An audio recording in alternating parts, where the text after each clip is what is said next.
I'm like, going to guess that they don't have blind sight. So No, they Pod don't. will kind of take the piece Maybe. of paper that's been signed. I'm hoping they don't. And kind of fold it up and go, well, thank you very much, gentlemen. I better head back to HQ. And he puts the roll in the air and he goes, teleport! And then casts invisibility on the spot. Or hidden step. Yeah. Okay. I'll. Yep. Do they look and like you can- they They don't look like they know what's going on. No. just disappears? Yeah, obviously just immediately goes invisible. It's the party You just play. announced your battle move. You know that was the thing for a while. But now, if you announce the fake battle move, what are they going to do? Can't wait to set a precedent where people actually cast teleport by doing that. Hello. Thank you, everybody. We are back. Appreciate we missed last week and on an odd day. If anyone sounds low energy or slightly like they've lost their voice, it is because we have just come back from insomnia and a weekend of drinking and winning the pub quiz, or guesting if you are as famous as Clued and Sai. No.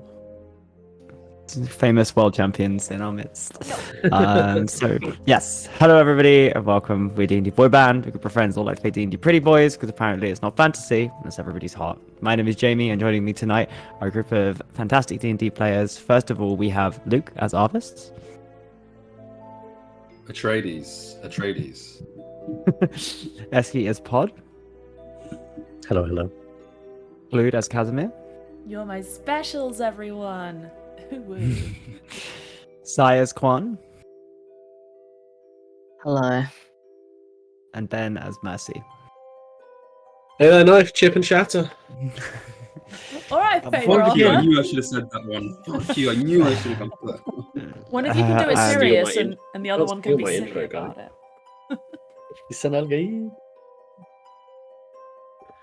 Ah. Anyway. Are there any announcements? We're playing on Tuesday, and it's obviously not a Wednesday, but I don't need to announce that. Hey, it's a one-off. We'll be back next week on Wednesday. That's all I got, I think. Completely fair enough. Yeah, that's all I got. So, last session, you had the end of the party, a little bit of a wind down, some downtime where some of you decided to betray the party for money. Harvest. A deal's a deal, man. Nothing's happened. Trust.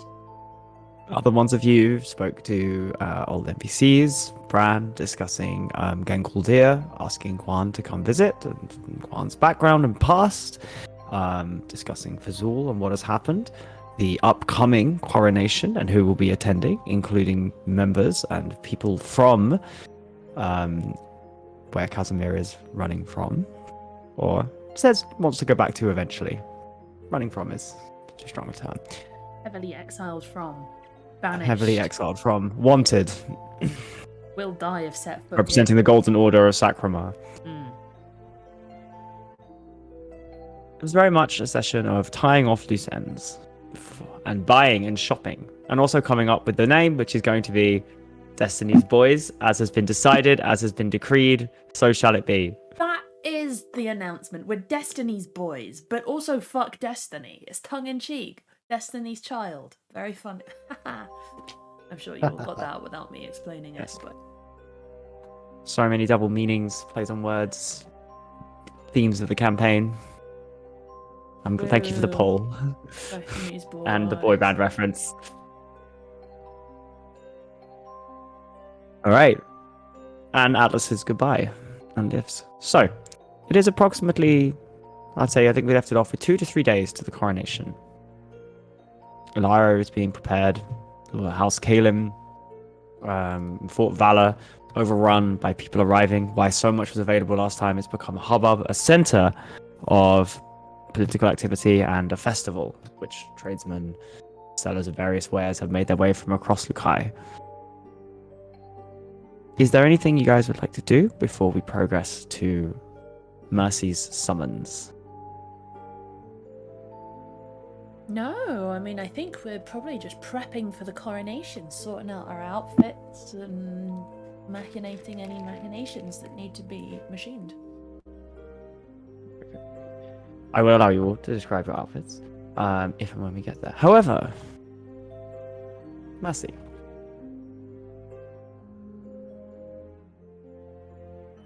Somebody, whilst you are, it's not so much relaxing, but pondering, meditating, and thinking, comes to join you. You look, and it's a fairly nondescript human male wearing very plain clothes, but nonetheless, you sense and radiate that this is a messenger, and they let you know that you have been summoned to a small villa on the outskirts of town, and that Yasuvu Mandu and other members of the council have come, and they wish to hear your report. Okay. In the kind of way that I've been summoned before, is it a kind of like, here is where you go, kind of turn up here, or is it kind of like, come with me, we're going now, kind of thing? It's a turn up here at this time. You're given till the evening, the understanding that you will collect your thoughts and discuss how you would like to present yourself. Yeah, okay. So I guess like Mercy has up until now kind of comprehensively been largely focused on trying to find or come upon a way to get the blood magic out of Kwan. And last time they were very focused on like trying to save Kwan before the other Weavers turn up. So having kind of failed it, it's kind of with resignation and a bit of sadness that they, I guess, turn up to probably either the group or wherever Kwan is. Kwan, where would you be? I mean, this is just after the party pre-coronation, right? Yeah, any day between them. Bran's left, so I guess helping out where he can, like a general hanging out in wherever they're staying is probably a safe bet. Okay. Fort Valor. Kwan's room. Okay, so Messi just kind of knocks on the door, I think, and just waits. Mercy, what can I do for you? Kwan, it's thank you. I regret to say that I've had a message from another of my guild, and the leaders of the Weavers are here and have informed me that I am to appear before them this evening. I'm afraid we are out of time, and I wondered whether you might seek out Pod and inquire around as to whether the Archon of the Raven Matron has arrived yet, and perhaps if she's early, then some good fortune on that front. But as the person potentially at greatest danger of this occasion, I wanted to say that I have been very impressed by you, and you are an inspiring man, and I hope that we get to travel together again. That sounds very ominous. I'm not about to die quite yet. I'd like to assume, if that's the case, perhaps I should start leaving the town rather than going over to find Pod and Chance. No, I don't mean if nothing has happened, and you feel fine, I can only suspect that your magic is stabilized more or less in you. But what I mean is, just look out, Quan. Don't trust the faces you see. Shadows betray you. Be on the watch. People familiar. Just don't be so trusting over the next couple of days, okay? After the clarification, Quan looks like immediately relieved. Oh, I see. Well, I appreciate that, Mercy. I appreciate the heads up, and I appreciate... Well, yeah, the ideas. I think I will talk to Pod. We'll see what we can do, but if not, they will be here for the coronation, so perhaps you can delay the decision a little, if anything. That was my thought. Just, even the boy who carries the soup. A stable hand. Or someone who looks like a friend. Just, yeah. Mercy holds out their hand. I understand that in some cultures it's a sign of respect and mutual camaraderie to grasp hands. Absolutely. And I guess like if Mercy looks unsure, like Quan will kind of like put out his arm, and if Mercy puts theirs out, he'll kind of like, friendly grab Mercy's arm. Yeah, Mercy like grabs the arm and is like, and I'm told you're supposed to shake it, and he then kind of like jiggles Quan's hand side to side. Yes, exactly like that, Mercy. And he's like smiling, but not in a sarcastic way. And what does the shaking mean? I don't. Or is there any meaning to it? I don't actually know. Perhaps it's No, I can't even think of a reason. I have no idea why people shake hands, but it's nice nonetheless, wouldn't you say?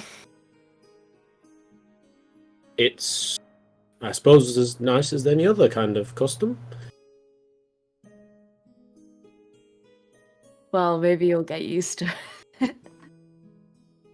And Maybe. Go on. Maybe I will.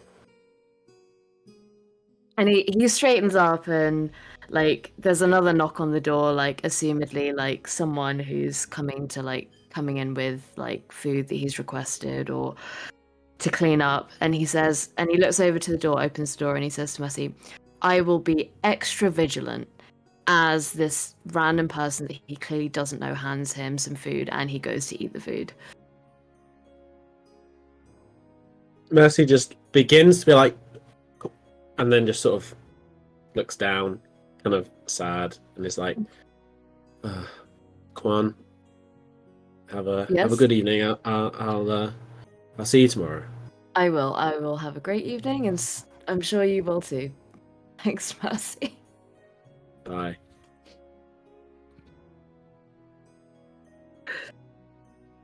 So sadly, Mercy walks back in. Rest in peace. Juan. Goes back. I mean, he's in pretty good spirits, like considering his situation. So, I think, you probably wouldn't have the heart to berate him on that one. Can he be poisoned? No, it's disease he's immune to, right? Yeah. He can be poisoned, but yeah, Can he? I think Who so. knows? Oh. The scheming sounds. Casimir, Me? let's say the day before. Yeah, the day before. And it's up to you whether or not you address this now, or if you address it after the coronation. Far off in the distance, give you time to prepare. You do see the banners of the Golden Order as a carriage two of them drawn, make their way slowly, bearing not only the symbols of the Golden Order, but also that of House Montague. How many carriages are we talking? How big is this entourage? So, in terms of carriages, there are two. In terms of guards, servants following along, it's probably about 50 people. 50 people. Right. Well, that morning. You imagine they've made their way here by boat, and this is the entourage from the boat. Right. Well, that morning at breakfast, maybe with the whole party there, Casimir will be staring into his porridge, kind of swirling it around, glaring at his water glass, and he'll sort of announce, "My friends, I rather fear I might be arrested at the coronation. If I am, will you please intercede?" Where is this? Sorry, who's Just there? at breakfast, all of you. Yeah. It depends what you're arrested for, I guess. Yeah, Port's right, mate. Yeah, you can't worry about those kind of things. Petty crime, I'm sure. No, it will be terrorism, arson, and murder will be my charges. There is petty crime on there. Grand larceny, forgery, embezzlement. Grand Um, larceny. Mate, no, mate. You're thinking of somebody else. Yeah. How'd you get yourself in such a pickle, mate? Well, I didn't do all of them. Maybe I might have done most of them. I didn't do the arson. That one wasn't me. Or the terror. Listen, mate, I can't give you legal advice, but if you don't tell me what's going on, I can't tell you what's going on, mate. Listen. I haven't been able to return home to Sacramar since an incident forced me out. I have been hiding for the past 6 months from the eyes of the Golden Order. And who do they send to Alara's coronation? Not only the Golden Order, but also the House of Law, House Montague, whom you will recall the son and heir of which I was impersonating when I first met you. So they could also add duplicity and impersonation of a person of interest to my crimes. I definitely am guilty of that one. But that could just be like a minor crime or something. That was pretty petty in the grand scheme of things. If they're stacking murder up against it, then yes, I'm not so worried about the impersonation. But there's rather a lot for them to come at me for, you see. And I've asked that Alara protect me, and I'm sure she shall, but I also suspect she might be quite busy at her coronation. And of course, there's the option. Mate, you, come on. You think all of us here are going to believe that you, Casimir, Me. are a mastermind criminal? It's all been blown quite out of proportion. I did kill people, though, yes. Mateus is one of them. I murdered him when I was a teenager, actually. Started early on that one. If it makes anyone feel better, it wasn't really on purpose. It was sort of on purpose, but I didn't start it. We can call it self-defense. No, that doesn't make me feel any better, Casimir. Well, Have you actually, considered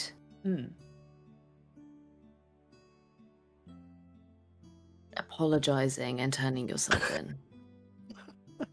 No, actually, I haven't. Because I really think that honesty will perhaps lead you on a different path, and that might open up some new doors for you, Casimir. I've considered it, and I'm not going to do it. Thank you for your suggestion. Listen. No, I think that's a sensible outlook. And listen, mate, I don't want you to think that all of us here are saints, you know? It's actually quite inspiring to hear you come forward and be deeply honest about the things you've done in the past. I myself killed my father when I was 2 weeks old. You actually? Yeah. Yeah, well, tried to eat me, so I think it was only... Oh my god, are there any other confessions of murder that we haven't yet found out about until the second month of the time we've spent together? It's been 100 days. Wait, how many months is that in your That's world? 3 months almost. Almost Oh three. my god! Oh shit! Yeah, okay. 3 months that Well- we've spent. That makes it 3 times worse. Mercy is an assassin. Mercy, didn't you tell me that you are called Mercy because that's what the people you kill beg for before you strike them down? That's fucking righteous, mate. It's fucking righteous, Pretty mate. fucking cool. Wow. If you weren't the world's worst assassin, I'd think it was even cooler. To be frank, I would not consider that righteous of us. In fact, I would consider that the opposite. But Wait, you actually called Mercy because of that?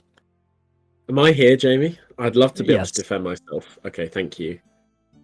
Of course, I'm called Mercy because that is what they all say to me. That's gonna like sipping his coffee, like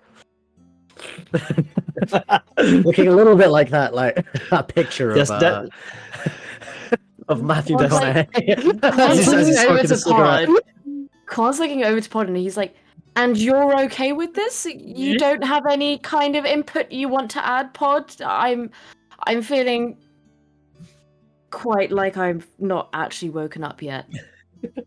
I mean, I don't really know what kind of input I would add to this. I personally have not contributed to any of these murders or done any murders. So, I mean, are you expecting input in? What do you mean by input? What have I done?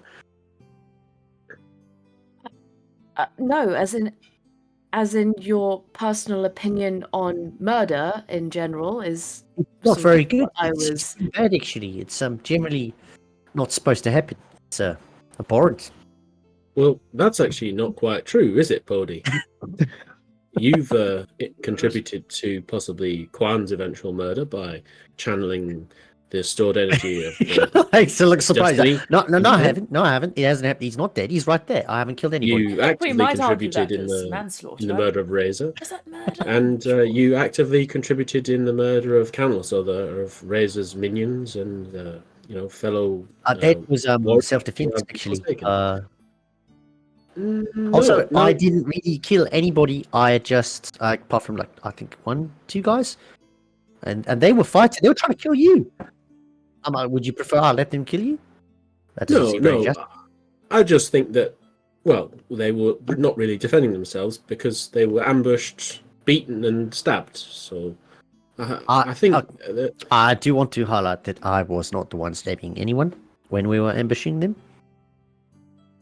no, but you weren't stopping us. But listen, murder is sort of a subjective thing rather than objective, I tend to find. You could probably argue I didn't murder Mateus at all, and in fact there are no charges that really stick on me. But from the Golden Order's perspective, that is not true. From their eyes, I did do all of these things. And they may well attempt to drag me out of the coronation. I shan't kick and scream because I have class and I'm better than that, but obviously I won't want to go. Just don't let them do it. Please? Nah, mate, no, I understand everything you're saying. A bloke's got to have a code, eh? Well, I Subjective don't right. understand what you're saying. I honestly, Casimir, given what we've gone through, I would like to agree to that, but I'm not entirely sure if you've given us a reason to protect you. You've just admitted to murder, terrorism. Any clarification here? Were they innocent people? Was it self-defense? Or did you just wake up one day and feel like killing your friend? Well, my act of terror was setting a bin on fire one day. I did wake up and decide I wanted to do that. And I have thrown some sticks at pigs. That was intentional. I was young. Boys do what boys do. The murder? Mateus.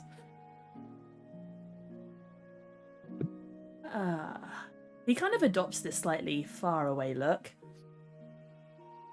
It was self-defense, you see. I don't remember it so well. I can assume it wasn't entirely intentional, entirely. I certainly didn't plan it. I was escaping. And next thing I knew, there were a few dead paladins at my feet. ghost stuck to me, and then I was a wanted criminal.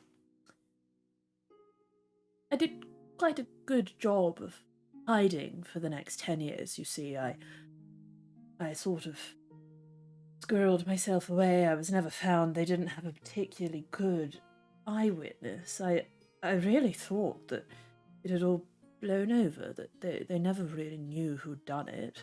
They'd never find me on the vague description of a little tiefling boy fleeing the scene.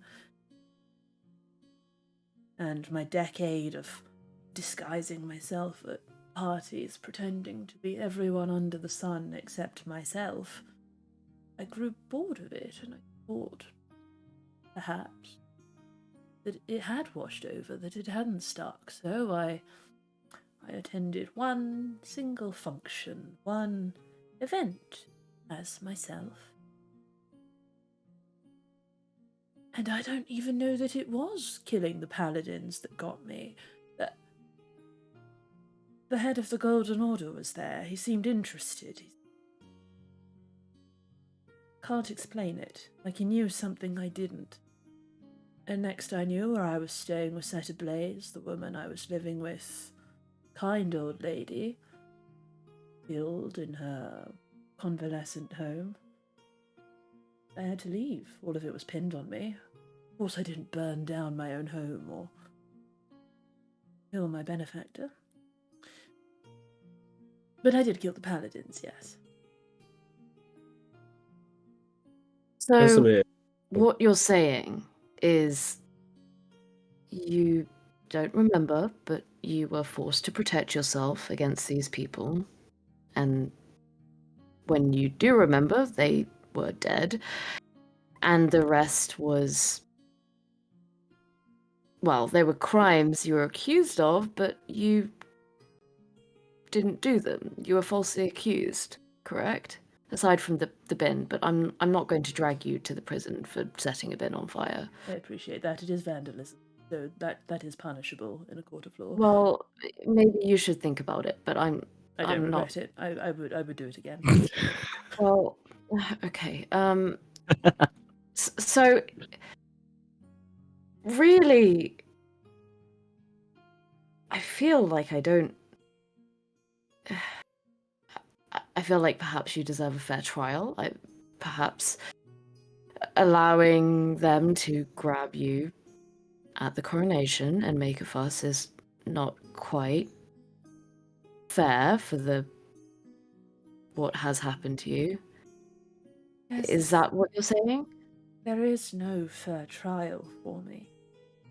I was taken by those paladins. What they were doing to me was, and I didn't know it until last month when we fought Razor, it was blood magic. They were using me or something, and I don't understand it. It can't be the same purpose as Razor. I've been thinking on it a great deal this last month. On our way back, I've been reading, sat in the library, of course, helpful in Fort Valor, or I'd have to go somewhere else, but 10 years ago I was taken off the street by paladins of the Order, taken down into a room, a chamber where there were scores of other young people who wouldn't be missed, tiefling and Azimar children almost exclusively. And we were killed one by one. Blood magic performed on us. And when it came to be my turn, I decided I just didn't want to die. And next thing I knew, I had a ghost. Paladins were dead. I'm a necromancer of great and terrible power. And I ran. But here's the thing, the Golden Order controls Sacramar, make no mistake. If they are perpetrating this, if they are doing this, I got away from them and I know what they're doing. Make no mistake, there is no fair trial. I suspect they want to bring me in not because of anything they think I've done, but because of what I've seen and what I know. And the thought that there are still young people who won't be missed, taken off the streets of Varsala, somewhere in the Order's halls, makes me sick to my stomach, frankly. And I don't think I can go back and help them until I'm better. Stronger. So when I say I want to kill the High Praetor, it's not entirely an inflated sense of self-importance. I mean, frankly, I do think I would do a better job of ruling. I certainly wouldn't be extracting magic from children, that's for sure. But also because he is evil and must be stopped. I left that one out, and I tend to leave that one out because explaining it is boring, and it's much more fun and much easier to be, well, fun about it. If the Order call me a villain, I might as well be one, no?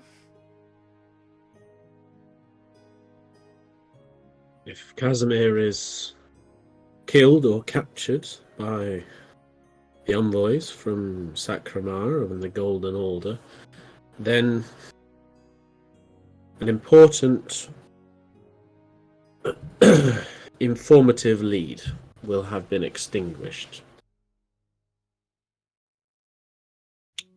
I agree with you, Casimir, that I have been to Sacramar,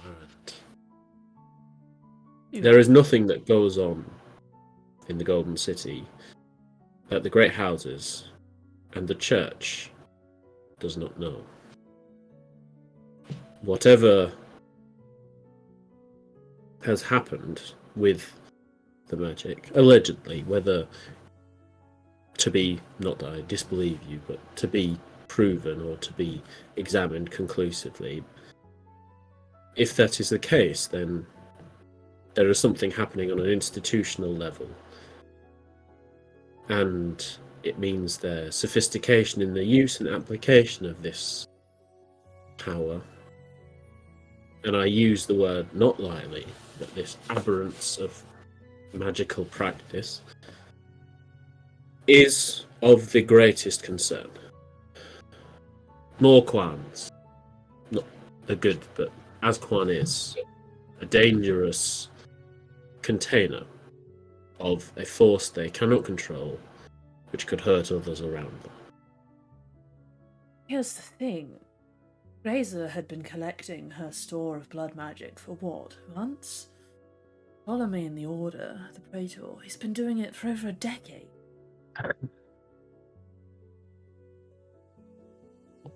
What on the Kai is he doing with it? How Well, much does he have? And can we do we anything know- about it? Do we know definitively that it is being collected? It was taken from me. It felt the same when I entered that room with Razor's blood mages, when we were all hit with that draining force. It felt the same as what happened to me on that day. It was uncanny. I lost my bearings a bit. It was like being back on that day. I'm not doubting you, because we don't know exactly the plots, the intentions, or the specifics of what happened to you, why, what the intended use of it is, and we must not make assumptions or lead places that our prejudices lead us. I didn't mean to trauma dump on you guys. Goodness, I'm so sorry. That can't have been fun. I mean, it's not important. You can forget it. I just need to know you're not going to let her arrest me. And he's been frowning since, at Casimir, since, Mercy started speaking. And he kind of gets up, and he walks over to Casimir, and he puts his hands on his shoulder, and he says, "It sounds like you experienced a horrible thing. And well, thank you for telling us. It really puts the context behind everything." I've only ever told one person before. It's quite strange to add 4 others to that count. Well, we will do everything we can to make sure that these people don't take you back and harm you in the way that they tried to harm you before. You mean that? Well, unless you've lied to us, Oh.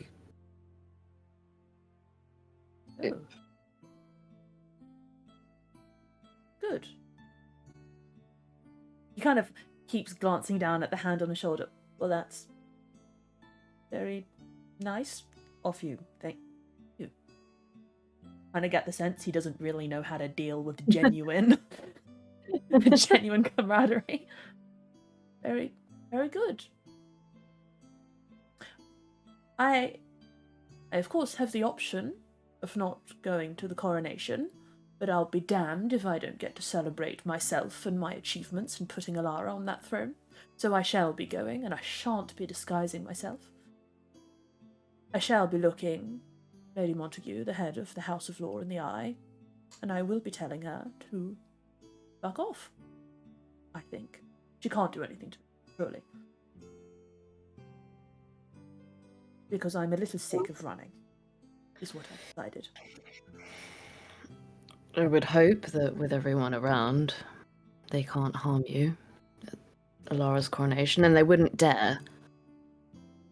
I'm hoping.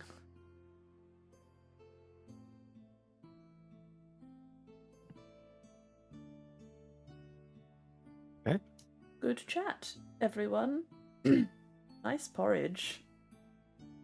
Bacon is exceptional. It works fantastically in the porridge, I may say. Porridge and bacon, who knew?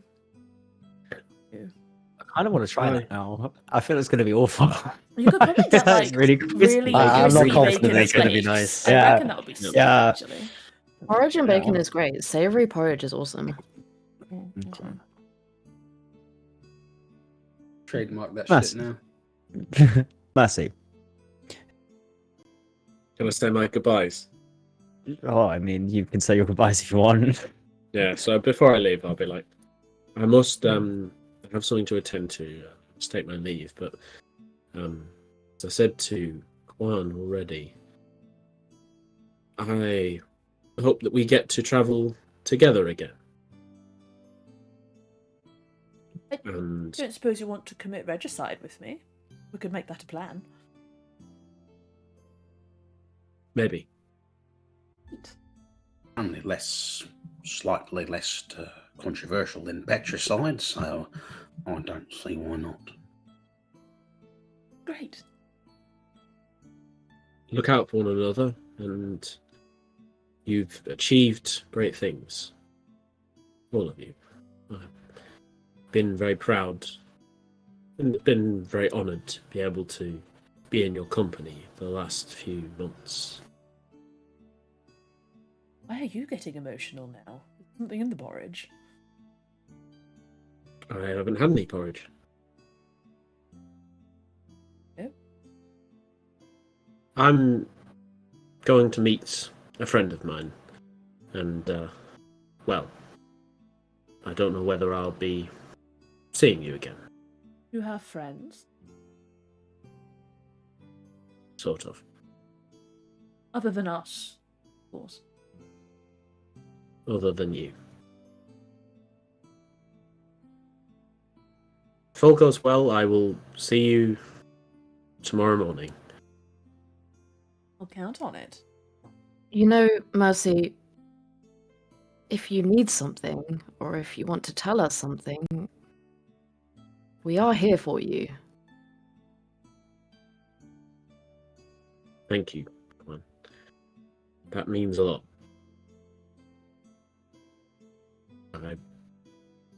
I'm trying to do this for you, though, so I must go. Have a nice evening, everyone. See you tomorrow, I hope. Be Safe well, journey, mate. Mercy. Be well.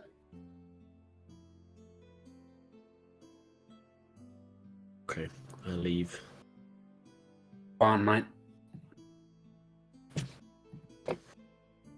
Wait, hang on. Before you go on, Luke, as soon as Mercy leaves the room, Quan is going to whip around to everyone and go, he's been summoned. He's been summoned. He's going to go there, and it seems like he thinks he's not going to come back.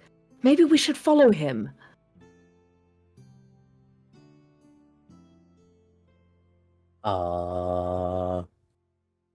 Why are we going to follow him?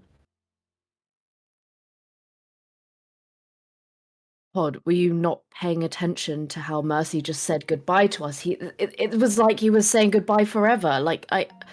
Clearly he's walking into some kind of danger.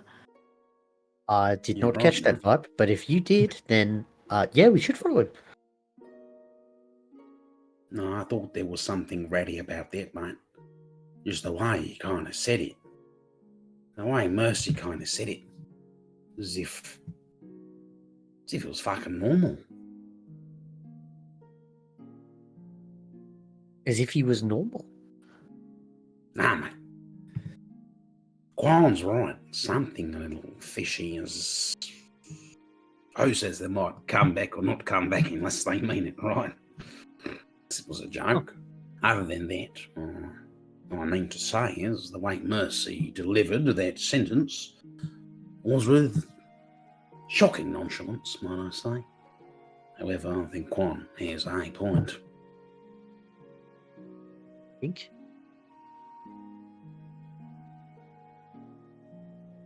I guess we follow him then. I mean, can we, DM? Absolutely, you can. I'll say Casimir agrees. Okay. Mercy, how If not here to say stealthily otherwise. do you go, or do you just assume no one's following you? This is set. I'm gonna go to the meeting. It's ordained, right? Yeah. As you I don't need to be leave- stealthy. Oh, as you leave, a figure goes next to you and takes off their hood to reveal the initiate Jorin, one who. Jorin! that you- Oh, why Jorin? Oh. Getting killed. Brother, I am glad you are coming. Jorin. Glad tidings that you are here. You are to accompany me. Well met, as it is. Well met. Well met indeed. These are dark days. I am glad that you made it here safely. Well, we have done what we can in ensuring that the Tempest chair is sat by Ilara Lumina. The skeins of the weave, as much as they can, are protected. I fear that it persists. The others hoped your triumph would remove the clouds from their vision. It has not. They are deeply concerned, as am I. You should know they have many questions. Can I insight check Jorin? Has he told them what he saw when we were on the mountain together? Sure, you absolutely can. Yes, but I would like Mercy to know. Come on, please roll well, dude. You say you want Mercy to die, or No. Hang on. No. I got a very 10. confused?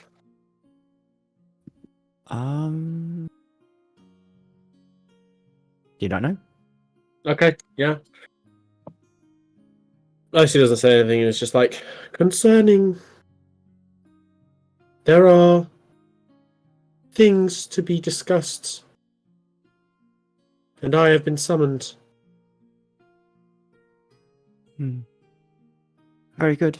And you walk together. The rest of you can make stealth checks. The DC is not high, given that Mercy is not looking for you, but I will need them, and I can make one for Kazim. Can I say that because we just had breakfast, You're not in armor? that I'm not in armor? Yeah. Sure. If and when there's combat, that may be relevant. It takes you a good hour to don that shit, right? Yeah. Well, it's like cosplay, dude. 3 hours at least. Like, shave off 20 minutes. for I'm never experience getting out of and this. efficiency. All right. Because you never you get can out roll your your armor. self checks. I will set the DC as 10.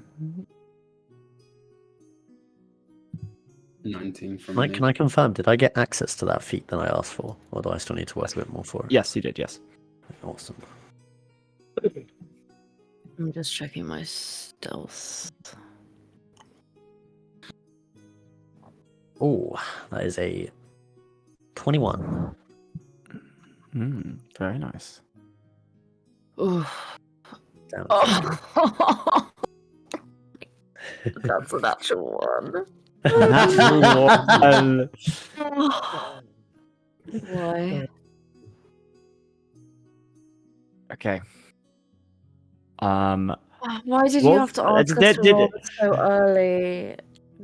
Did anybody else roll Can a I assist stealth roll? Quan with my proficiency and give Quan advantage? Certainly, you can try. What did you roll? I rolled a total of 19, but I can, if you think it's worth it in this scenario, expense a. I'll let you re-roll a luck point. Yes. Well, let's do that then. So lucky point has been re-rolled. You have advantage now, Quan, to re-roll that roll. Oh shit. Okay. You're going, what's the miss? So, you have decided after Mercy's sad goodbye, Quan has told the party that clearly he's going to meet his order and that you need to go follow, and you are stealthily walking behind Mercy. Absolutely sick. Down for it. Let's go. But I have just rolled a natural 1 for stealth, so I'm re-rolling that.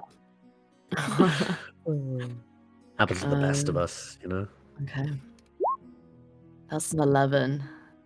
Okay, that's good enough. That's DC was decent. 10. Anybody failed the DC? Excellent. I rolled for you, Casimir. Oh, you did. I was about to say. Yeah. Never mind. Thank you.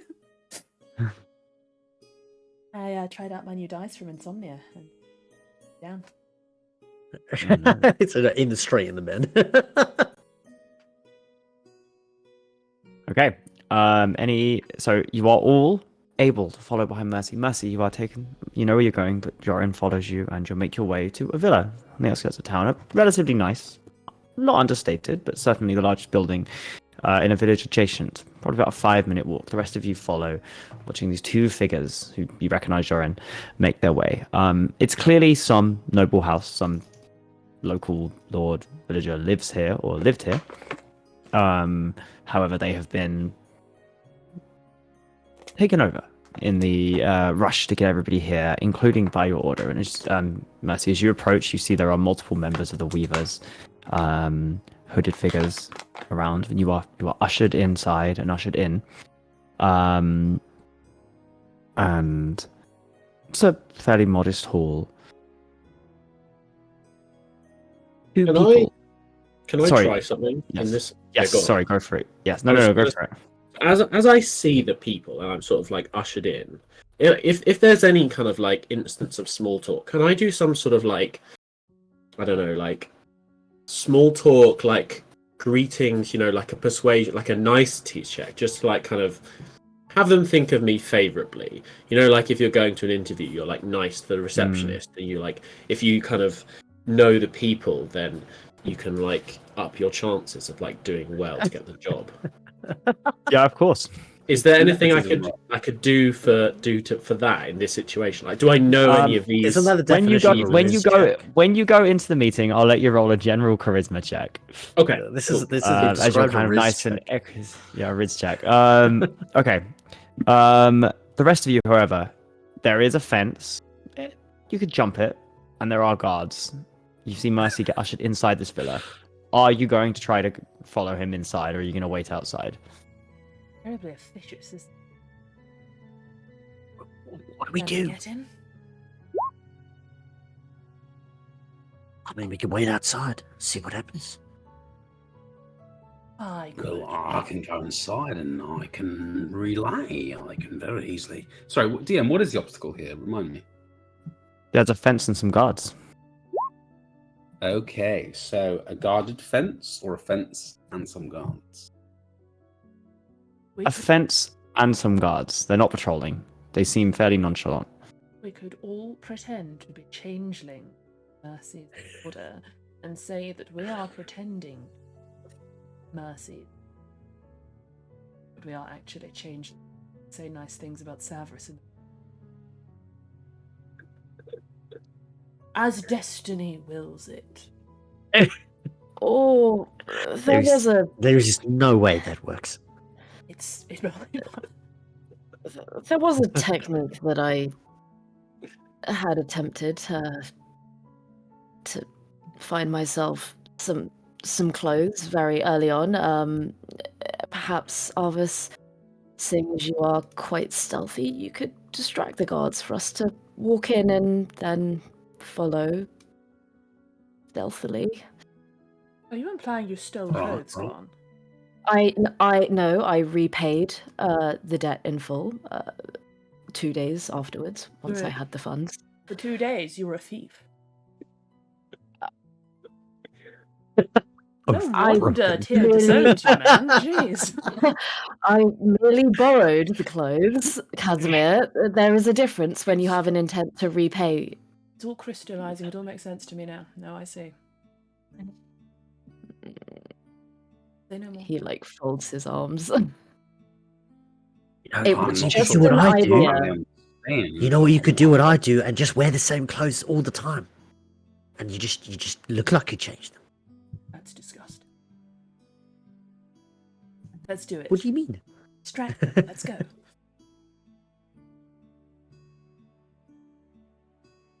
Okay. You're going to try to distract them. I'm slightly unsure about what the plan is here. Arvis was distracting them or something. And then Okay. I don't have a plan for that, folks. If anybody was keen to share some ideas, about how Do might we facilitate ever have a this. plan? I think it would be quite could- out of character for us to have a form of plan before trying to do something. We could kill a medium-sized animal, and I could resurrect it and make it run around screaming. Just to be clear, you're having this conversation in character. I'm going to say time is progressing.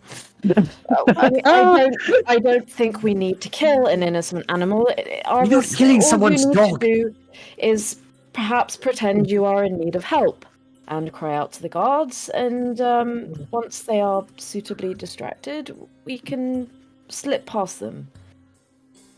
Taxidermy works, by the way. I'm sure he has taxidermy animals in the house. All right, well, I suppose I could need to combat some kind of taxidermy, living, moving taxidermy. Is that what you call it, Casimir? Let's make it plan B. If we get in the house and I need a taxidermy animal, I should create one. Let's Right, back up. right. You just upset them. Get their attention. Right. Okay.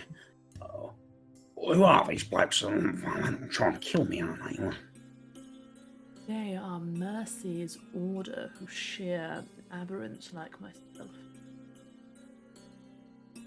By sheer, it's murder. Well, maybe some kind of undead creature. Then maybe that counts as an aberrant. Surely. Maybe we could use Mercy that. inside. While this conversation is happening, because this may or may not be relevant to how the plan goes. You're sitting down, you're talking, you're reconnecting with the friends of the order, and 3 individuals leave. You recognize all 3 of them. They are people you have seen before. They are people who the group, probably some of you, are very aware of who they are. One is indeed Lady Montague Not the villa. of the Yeah. Golden Order at the villa, Why? who leaves the chamber, the Arsivu.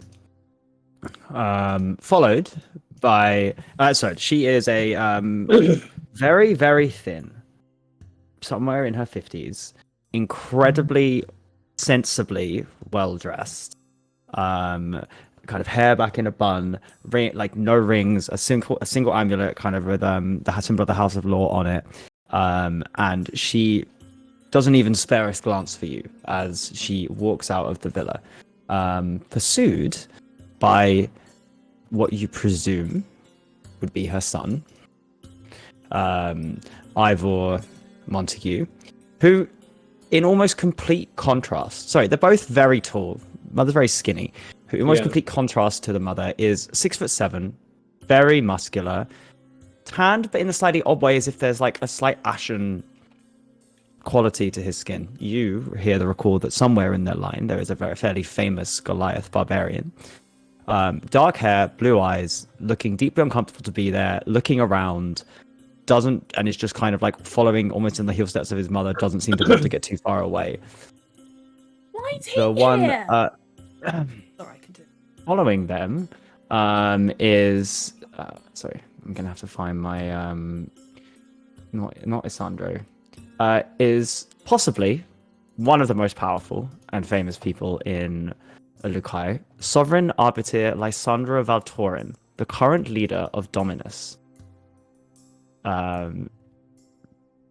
Not much shorter than the others, but kind of eyes dart around, taking all the interest in.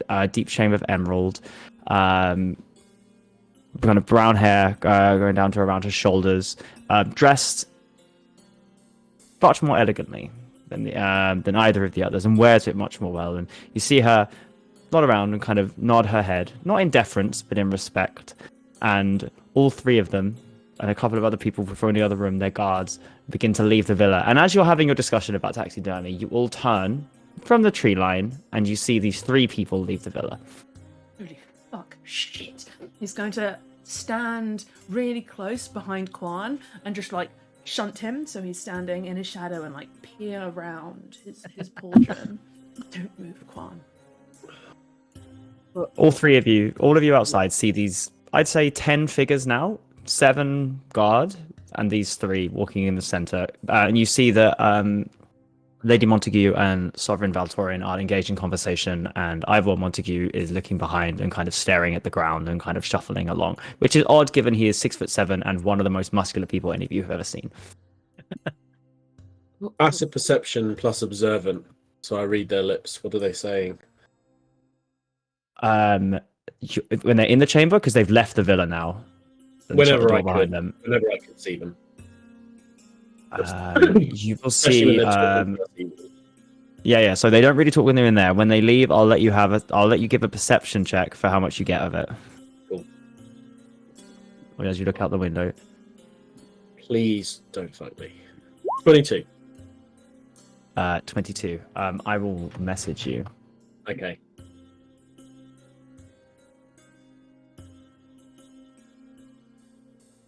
The rest of you keep role playing. I Ignore am me. going to cast Perform, monkeys. the message spell. I Okay, you can. Okay, you have to give me time. Writing a message. I Are guess you Paul would messaging Ivor? I'm going to send Yeah. Ivor Montague a message, and it will say, "Don't react. Don't look so sullen. Look well. Why the fuck are you here?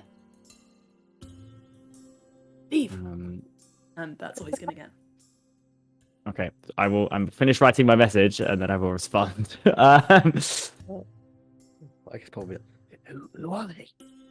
So, the witch, or woman, is Lady Carrier Montague. She's head of the House of Law, and, right, like I said, a witch. Never had a day of fun in life. I've never seen her smile. She's head of the Inquisition out to get me. Generally the worst. Behind her is her son, who she's beaten almost every day of his life. He is my dearest friend. The reason I'm alive. I lived in his cupboard for 6 years and his mother never noticed. I mean, when I say cupboard, it was a walk-in wardrobe the size of the living room. And changed the house. And the other one is head of Dominus. So why? Wait, hold on. Go back to that last one. Head of Dominus. You know, the big city in the center. Biggest. Largest. world. He's quite important. And you know that? I don't know him personally. Of course, I recognize him on sight. Why wouldn't I? Her, sorry. Oh, her. I know everything. Of course, I know her. Right, that is. You would all know the name, the position. It's not a secret. When I The rules left, Dominus. when I left Senecramar, I stayed in Dominus months, trying to rub shoulders with people, take down the order. Obviously, I did not succeed because I ended up spending all my money on clothes and wine, and thus found my way to the Stormlands, but never really got a chance to speak to her. At your message, which presumes having this conversation, I've always completely frozen, and you see like a guard kind of not really sure what to do, and after a little thing, his mother kind of turns back and clicks her fingers, and he snaps out of whatever it was and keeps walking, and you just muttered under your breath, "You're here, you idiot," and keeps walking. He's just gonna get it. Idiot. I'm not the idiot, nor the idiot. Never seen a bigger idiot in my life. With the full expectation he can't respond. He's probably gonna last wordism until it is impossible for Monty to reply to the message. I'll say that the one more message you get is, "This isn't reading books in Dominus, you liar." I'm a national hero. I've crowned a girl. Aren't you proud? The girl. I'm in a place. We need to talk. I'll arrange something. Okay. Oh, and maybe he'll tag on.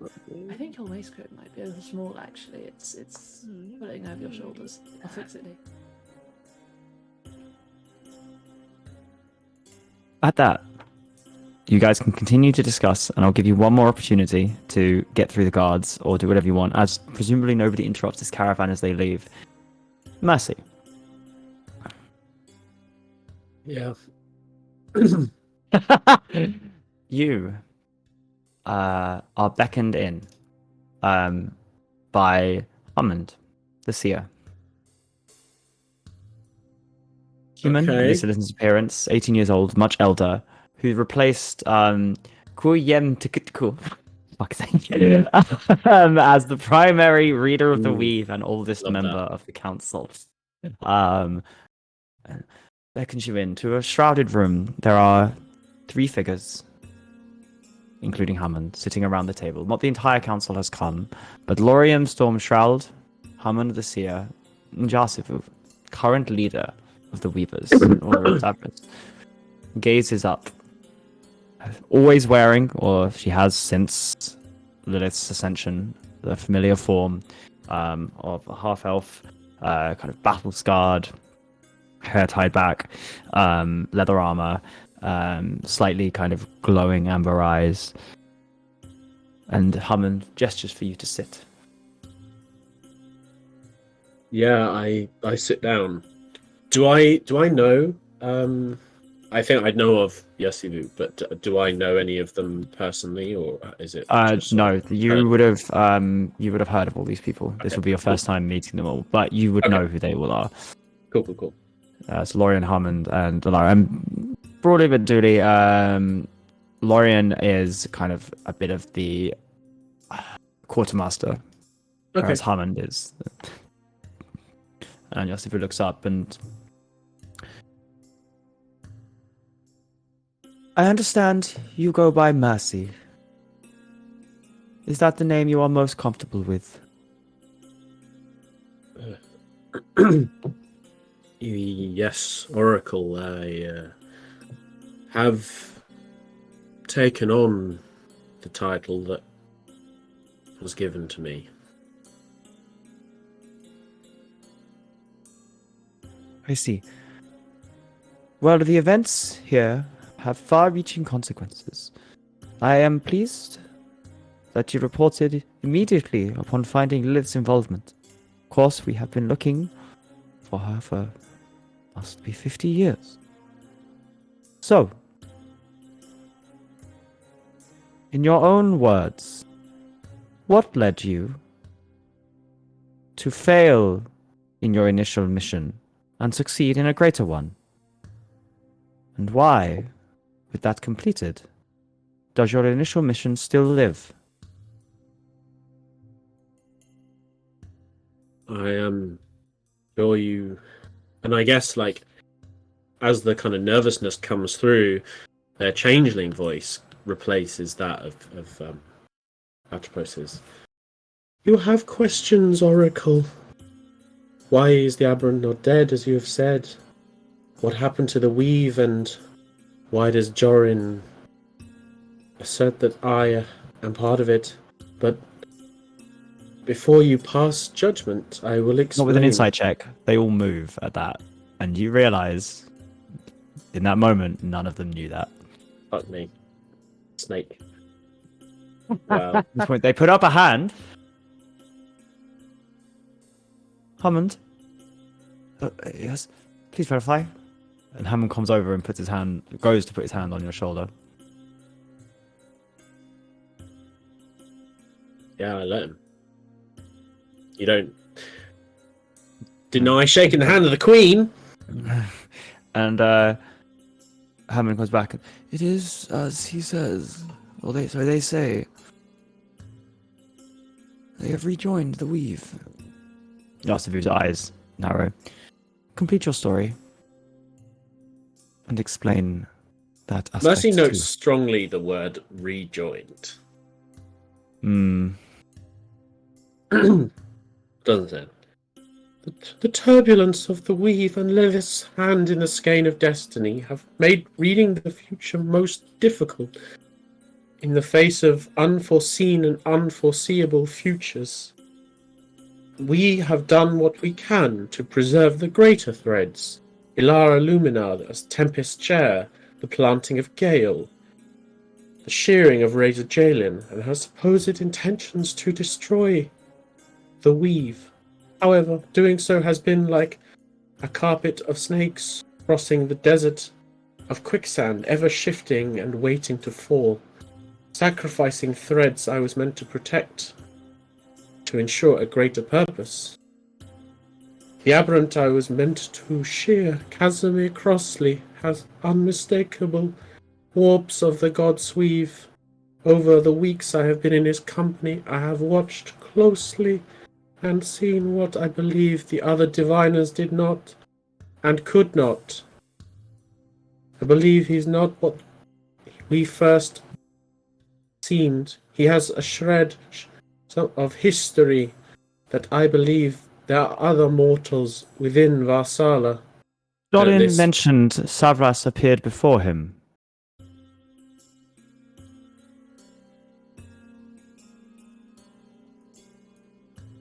Savras has ordained Before informing Talos of what was to come.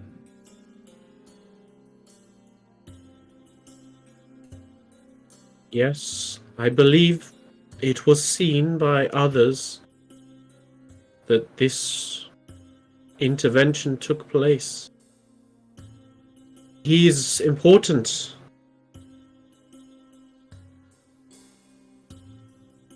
And he kind of looks over her shoulder. There are mortals within Varsala who have developed a more insidious and calculating use of weird rending. I believe that the reason Casimir appears as an aberrant is because the handful of fates he has left are the ones that were remained to him, those not taken. And a kind of steel enters his voice. Only in close proximity were these small remaining futures visible. He is not actually an aberrant.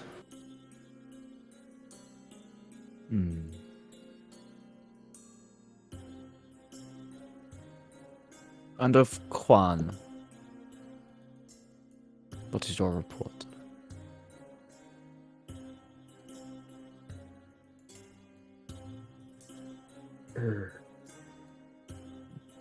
In the heart of the temple, the Furbolg boy, Podi Haudgisir, managed to somehow capture and channel this weirding into the strange paladin.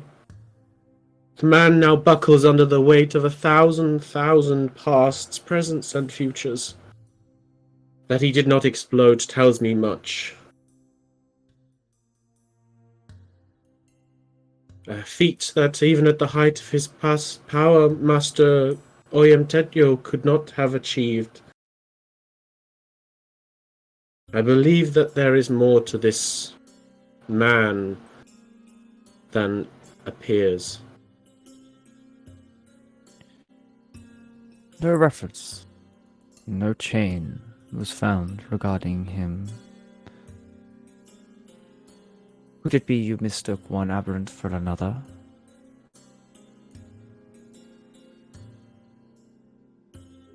Quite possible, Oracle. My sight is limited. I have merely the beginnings of the art, and I have not the gift that the masters have.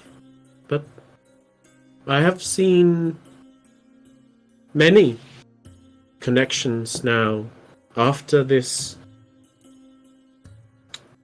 channeling in the temple that I speak.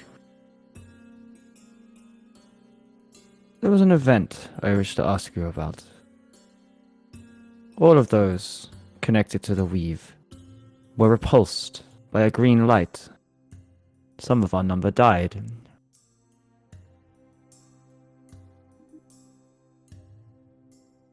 Do you have any explanation or understanding of this event? I believe again the Furbolg boy had some hand in either, I cannot say whether it was some sort of opening or some sort of creation, perhaps, but two cataclysmically powerful forces that were contained in the man who calls himself Quan were unleashed, nearly killing us and driving us mad for a time. And your connection to the weave. We are not cursed with destiny. We are the tools. What happened? Did she just say we are not cursed with destiny? Yes. I note that. I mean, I'm not there, but Clued notes that. Casimir doesn't know shit.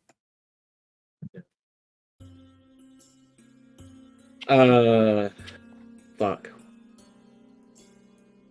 I cannot explain this, Oracle. I trust in Savras's design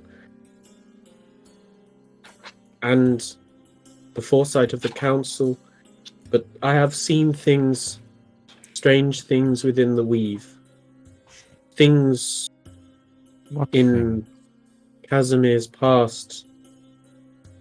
A boy crying amongst a hall of white marble. Fire. Blood on an altar. And a desiccated face. Face you recognize? I believe it is the brother of the Archon of Tiamat, Fazul Kembri.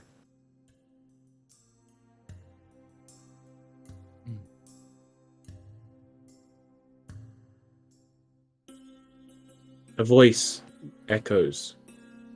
It laughs.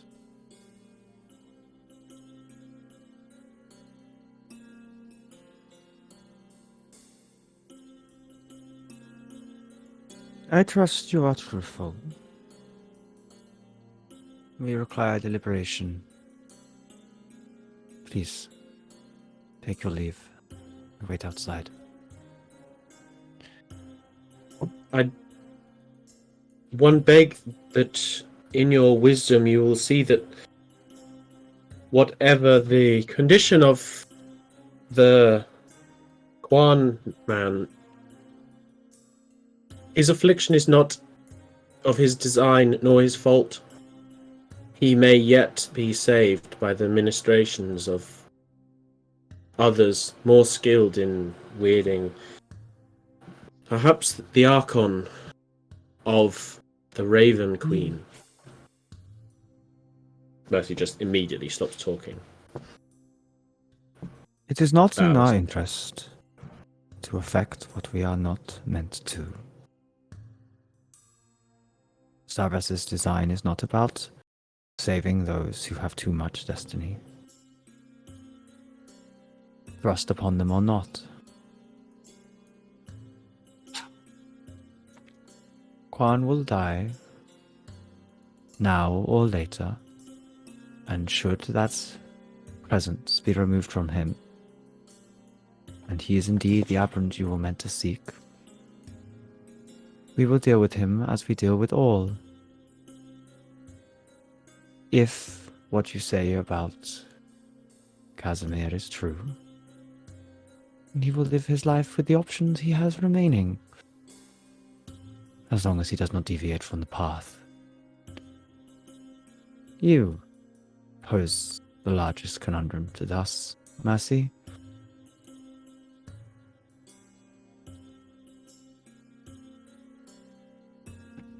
I do not deny killing you is a possible outcome.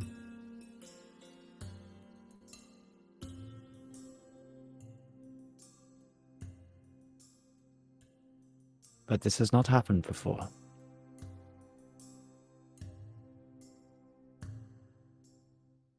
And we need time.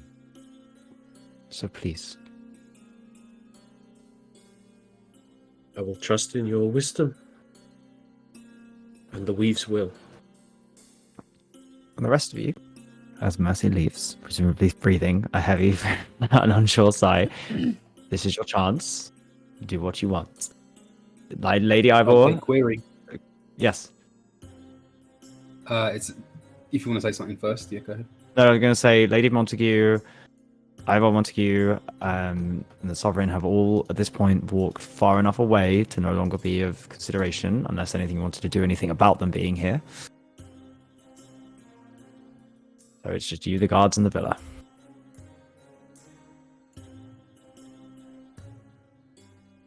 Well, shit, we're not doing a very good job of breaking in, are we? Oh, sorry, that was to us, right? Yeah, sorry, I thought it was to Mercy. Yeah, sorry, just to understand it, it's a fence, like a chain link fence. What kind of fence? Yeah, like a small iron fence. You could jump it. The issue is whether or not the guards would see you. Cool. And then also the guards themselves, they look kind of like, you know, cerebral Mercy types, or are they just like hired muscle? Mercy. Got it. They're standing unnaturally still. Got it. In that case, Arbus asked Casimir. You got to have a spell. You can make the sound silent. You can use silence. I actually can't, although I agree it would be quite a useful talent to have. I might work on that one. No, important, mate. You got to have something like that. Come on. You've silenced yourself. Sorry, well, yeah, I've silenced myself. I'm so skilled at silencing. I could, with a cheeky retcon, say that I have the spell silence.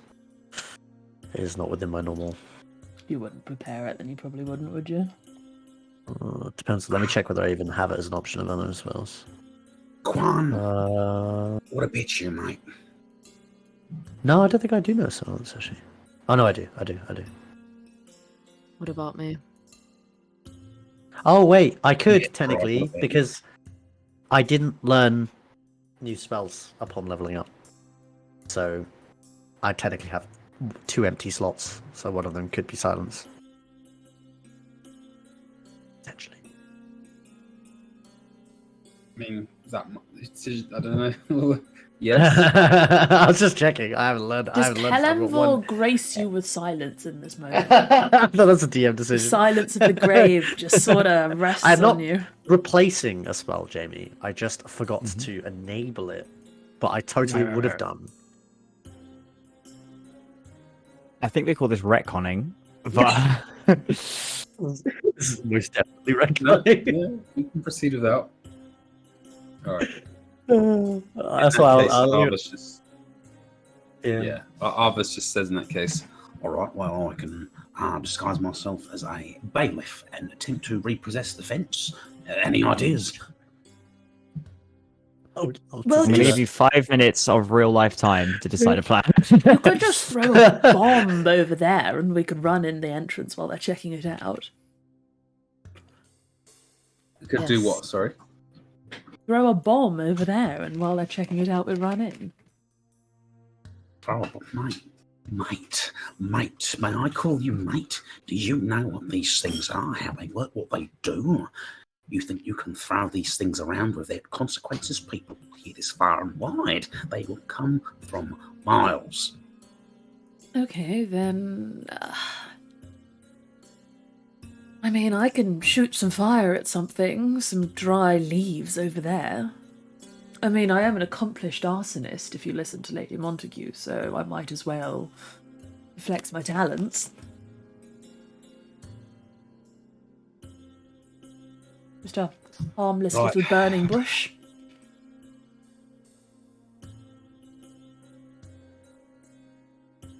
Yes, sure.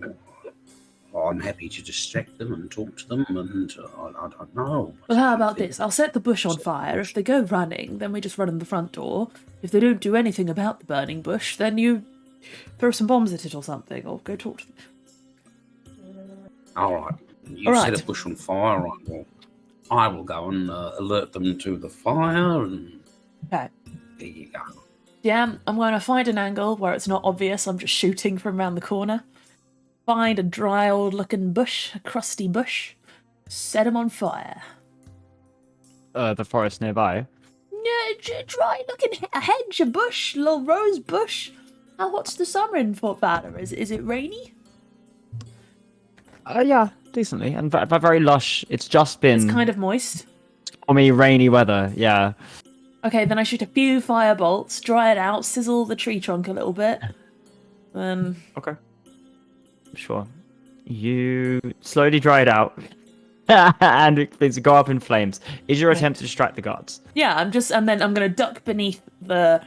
I'm assuming this is a fence with like a wall or something at waist height or something. Yeah, it doesn't matter. Yeah. Duck beneath that, run along the front, be like, great, we have a burning bush.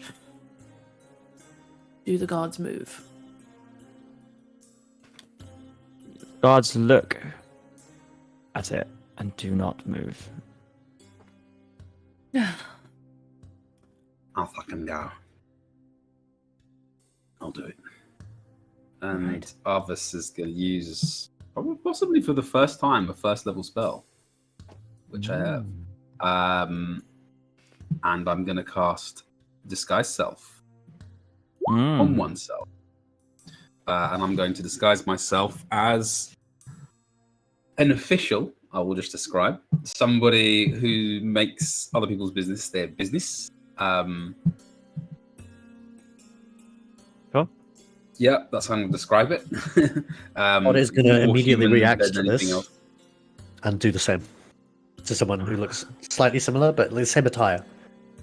Okay. It gives others 2 thumbs up. Just like Nice. And like I'm a humanoid proper, like I'm not no fucking ain't no fucking rat, mate. And I'm just gonna say to Pod, X stupid, and if I sneeze, do something stupid that will get their attention. Alright? And don't say too much. I won't be saying anything. Unless you see me drowning, then you've got to fucking say something. Alright? As they walk off, It's not Kazim is what just we going to lean to Quan and be like, this is a stupid idea. And Albus is going to walk towards them, parchment and quill in hand. And actually, before I do that, I'm going to use my magical tinkering as an artificer to imbue the paper with what would be the local authority around here, DM? The Bulwark of Honourable States. Yeah, with a bulwark sort of seal on the parchment. And he's going to walk over towards them, shaking his head. And so is it just Pod and Arvis disguised? Yes. Right now. I think mine and Okay, Casimir are they waiting for a moment to run in. Okay. Yeah, they kind of look. Both of them turn to you, eyes just completely blank and passive, and say, "You shall not pass." And Arvis is intentionally not standing in front of them, in front of the door. He's sort of approached from the side, so their heads are facing me, right? So there's a hole. Yeah. Presumably behind them, there's the fence, which they cannot see. Yeah, neither of them are looking at the fence right now. If the others wanted to attempt to jump it and stealth. Yeah. And Arvis is going to go, that makes two of us, mate. Fire violations. You've not passed that, I can say that now, that's for sure. Go to the higher-ups, of course, but I don't like your chances. What are you talking about? Pod kind of You just are chimes not in with meant that. to be here. Did you say they seem distracted right now? They do seem distracted right now. Come on, let's go. We'll try get over the fence. Well, I suppose this is it then. Arbus is going to look taken aback and be like, pardon me, what did you say? Your path does not end here. Turn back. And he's going to look to the guard and be like, is he fucking simple or something, mate? I think he might be. They just What do you stare mean now, blankly mate? at you. Fire is serious business. You're not meant to be here. Oh, I'm not meant to be. You can hear these fucking blokes, mate. These bushes been burning so long they haven't inhaled too many fumes. That's what happens when you burn a furnace. I'd say a decent amount of the hedge is now burning, and everyone seems to be ignoring you, including you. I mean, he's not wrong. We aren't supposed to be here, but here we are because someone hasn't kept up to code. Absolutely, my friend. We should not have to be here. We did not even intend to attend because of a burning bush. How ridiculous. We were here on reports of regulations that the structure of this building was less than sound, and he looks at the fence, again, not towards the goings-on behind them, but next to them, and just says, dear, oh dear, oh dear. You'll never live this down. This place is going to be closed down, mate. We are merely here for the coronation. We will gone, and you shall pass. Well, I'm here for the coronation too, mate. We're cracking down on shoddy infrastructure. Got to have this place ship and shape with all the crowds turning up. Appearances is that, but also... And he sort of narrows his eyes, his beady eyes. This fucking Jobsworth bloke he's taken the appearance of. Infrastructure matters. Okay, well, on that legendary line, Quan and Casimir, could you attempt to jump the fence, which I would need an athletics check, and then could you make a stealth check to not be seen? Does acrobatics get me over a fence? A dexterous climbing? Yes. Thank you. And DM, to give them an opportunity to go unheard, I would like to use my magical tinkering to call out, let's just say a ball bearing or something from my power. One of those like clickers or like something. Yeah. No. It's he's going to be like, and we'll of course check the integrity of such simple work, and he's going to cast magical tinkering on it. And it's going to give off a sound which is audible. And let me just check the detail of that magical tinkering sound, which can be heard up to 10 feet away. Non-verbal sound I'm going to choose. And it's just going to be like essentially a really busy kind of Geiger counter, but more like buzzing and like crackling. And basically creating noise so that when my companions are going to try and vault the fence or do what they need to do with the fence, it's just a busy sound. So he's going to put it near the fence and go. It's detecting some kind of like anomaly, crackling away, and he's shaking his head. Dear, dear, in all my years.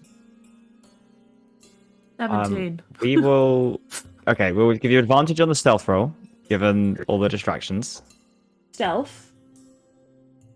So 17 Yes, was to get over the acrobatics, fence. however, not. Yes, Okay, so that's good. Quan? Roll a 2, so that's an 8 on acrobatics. Take the advantage on stealth. Better roll well, both of you.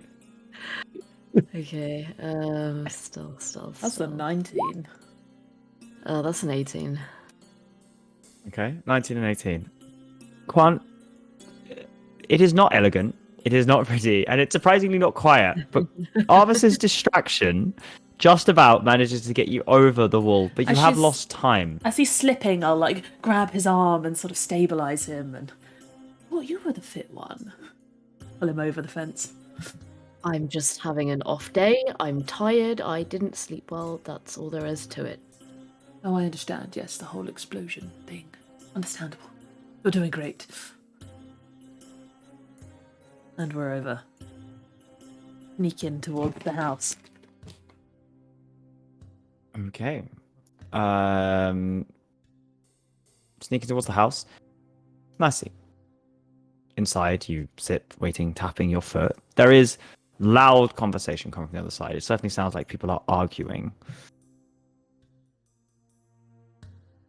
Okay. Juan and Casimir, what is your plan? Oh, there's a front door. Are there windows? Can we see inside the lobby? Yes. Yeah, you can see inside the lobby. You can look inside. You can see Mercy there alone. And front door is there. I mean, I don't really know what our plan is, to be honest. I mean, we can't walk in the front door. Mercy's right there. Maybe we should just keep an eye on Mercy. Just try and stay hidden in case they need us. Right, there's a rose bush under that window. Maybe we follow them round. If Mercy enters a room, we try find a new window. Peer through it. Good plan. I'm on board with that. Alright. Quan and Casimir crouch in a rose bush. Peer in the window. Just really heroes of the Stormland stuff. Don't you agree? You crouch next to the window, you look in. Sorry, go on. Doesn't matter. Crouch next to the window, you're looking in, you see Mercy sitting there, and you see that I'm going to give you probably about a minute before anything happens, so... Okay, we're just watching. Making sure nothing untoward happens to our person. Okay, Arvis, you're and Pod, you're still engaged in chatting with them. Thing, and they are giving you clearly blank responses. Unless you actively attempt to get in, they don't seem to stop you. Mercy. Well, DM, we would like to try and get inside if that is on the cards. Okay. You most certainly can try. Yeah. Okay. In that case, Arvis says, That doesn't sound very... You've clearly here failed 11 out of 10 regulations. 11 out of 10 regulations. We had to make one up on the spot, which is completely unprecedented. Fail 7, we have to come inside and give the place a full check-over. Step forward, and we will be forced to harm you. I'm sorry. Looks to Pod's character for a second, smiling like, oh, I'm sorry, mate. Do you not know who we are, mate? No. And I do not care to know. If you were important, I would.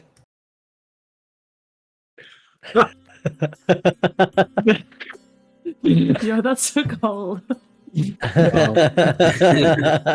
Casimir just whistles under his breath listening to that and just goes down.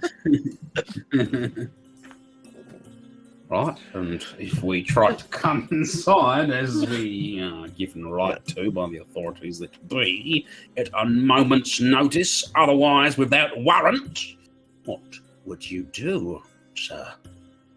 I would be forced to harm you. Possibly irreparably. I think they're threatening government officials. That's probably illegal.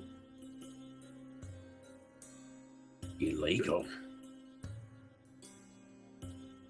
You do know we have the right to forfeit your weapons as you carry them. They carry weapons, or are they like just fucking No weapons. messed up? Right, cool. In that case, turn it back.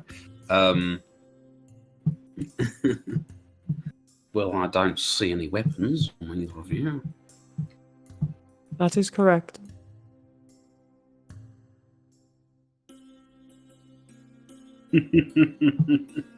Struggling with this smooth brain energy.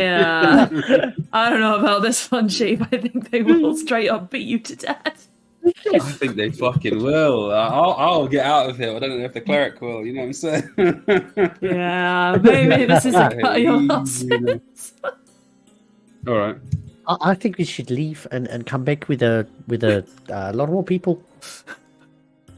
I think we will. Government officials getting I beaten think to that's death. exactly what. It sounds potentially quite dangerous, and I don't think that that's appropriate for some fire marshals. Understandable. Well, Have a nice day. In that case, Quite actually. Fire Understandable, marshals gotta look after number one, okay? We'll be back though. I assure you. I hope Yeah. not. Fix your own mask before helping others, guys. And Arvis is going to say, we absolutely will indeed. Oh, I'm looking forward to that. I am. Very rarely do we get to fill out a 47 form. Such reasons. and then It's my favorite. Arvis is gonna. I'm gonna cast. What the fuck message to you? So it's like people just hear a whisper, but you get to hear the message in blind kind, and says, I'm going to tamper with the fence, try and draw them. If they both come, he's going to say, you walk away, I'll draw their attention with the fence, you try and hop it. Wish me luck, mate. Good luck. Remember, I can't just go invisible, so don't worry about me. Well, it's perfect then. When they look away, you go invisible and you fucking run, alright, mate? And, Arvis is going to go, end of 48 form. and he's going to turn around and walk basically again away from where Casimir and Quan hop the fence, where presumably Pod's going to make his entry invisible, and he's going to go over to the fence and collect a few tools, of which there are a pair of pliers, and he's going to proceed to cut one of the. Oh, it's not chain link, is it? It's iron poles. What is it? I think Pod would. Fence. It's iron spikes, pretty much. I think Pod would stay by, like, keep talking to them for a second while Arvis obviously moves away to try and buy him a little more time, and he would lean up to the guys and go, "If you wouldn't mind just signing here," and he produces like a little produces a little bit of piece of paper. X. And you, sir? He gives it to the other one. The other one, 0. Thank you. You just hope that's enough time for Arvis to be able to do it. Casimir just whispers to Quan, I've seen pantomimes less entertaining than this. This is great. In that case, DM, Arvis is he's gonna begin like soaring on the fence away from them, with his thieves' tools, with the tools provided. Make a stealth throw. In response. Make a stealth throw if you're trying to do this without being seen. Oh no, I'm trying to do it like in front of them to be seen. Oh, wait, if I walk away and they just stop looking at me, do they? Yeah. No. Yeah, they're still talking to me, no? That's true. Well, yeah. That was the whole point.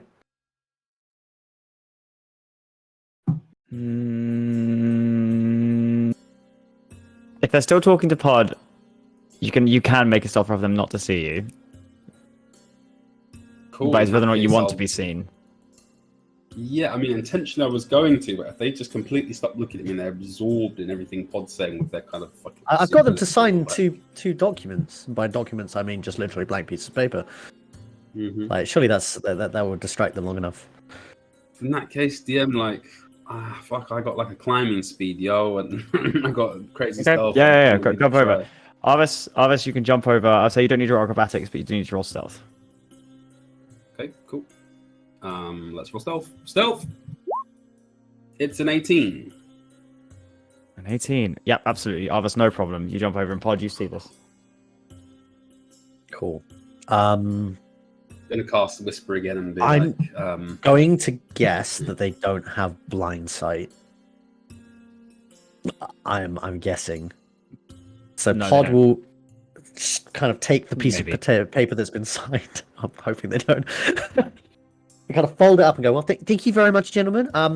I better head back to HQ. And he puts the roll in the air and he goes, teleport! And then casts invisibility on the spot. Or hidden step. Yeah. Okay. I'll. Yep. Do they look and you like can They don't look like they know what's going on. No. just disappears. Yeah, obviously, just immediately goes invisible in the moment. And then I guess I would use the Evil minute that I walkthrough. have invisibility to try and find my friends. Okay, I know we're going slightly long, without a break, so you can all reconvene watching under the window, and we will leave Mercy's judgment for 10 minutes, and maybe we'll get to the coronation today, who knows? Could have all just been a lie. And I'll see you all in 10 minutes. All right. Thank you for watching. I I should have given you some warning, Clued. In a little bit. Bye-bye. That's my window. It's getting cold, man. Hello, everybody. We are back. Thank you to Roll Together RPG for rating us. Yes, Appreciate it. Hope you hilarious. stick around in order to see our group be inspectors and also yell teleport while going invisible, which I had no choice but to accept as a valid strategy. I think that's the new Normal move stuff. now. It's the If party. you just play. announce your battle move, that was the thing for a while. Mhm. But now if you announce the fake battle move, what are they going to do? I Who can't wait to knows? be a high enough level wizard to Hey, cast if it's good enough- invisibility on everyone, so we can do a If it's mass good enough for teleport. Naruto, it's good enough for me. All right. I can't wait to set a precedent where people actually cast teleport by doing that.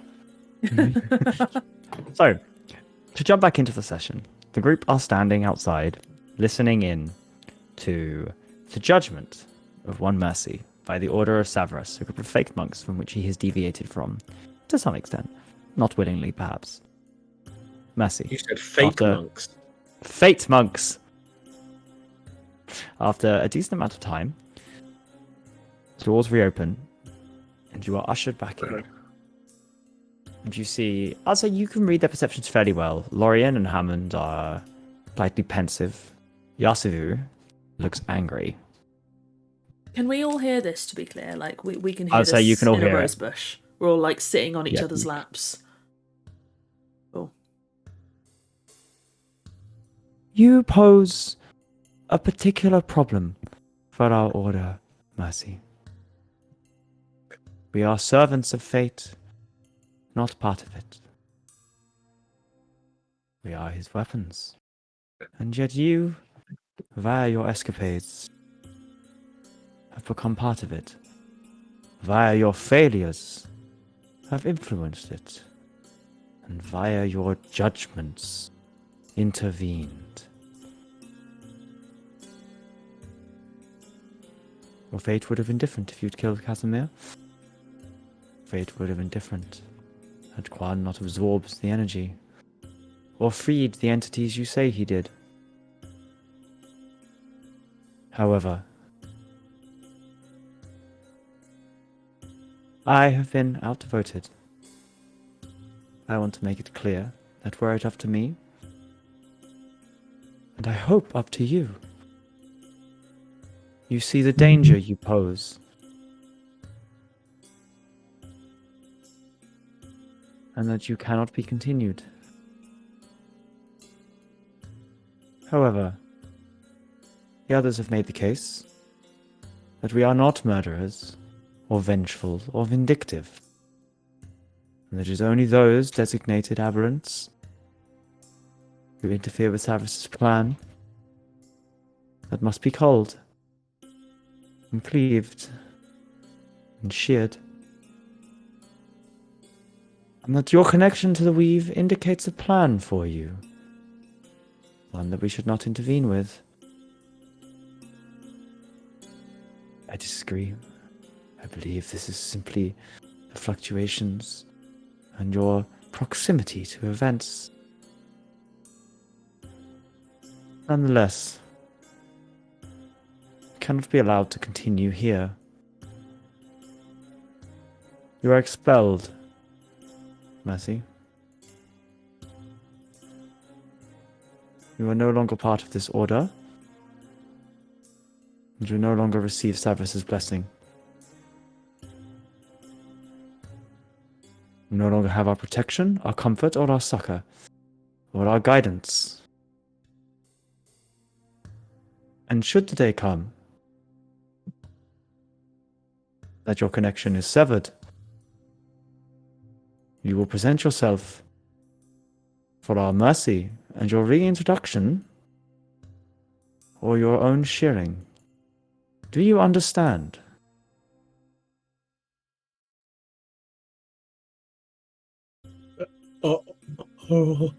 Oracle, But as I've described, the weird rending, Varsala, surely there is a task yet to be done. And it shall be, but not by you. Not by one who is not part of our order.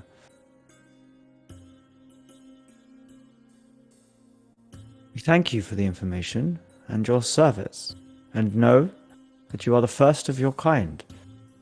And I hope that I am wrong, and Cyprus has a plan for you. But I want to make it very clear. Last time I was wrong. We ended up with Lilith.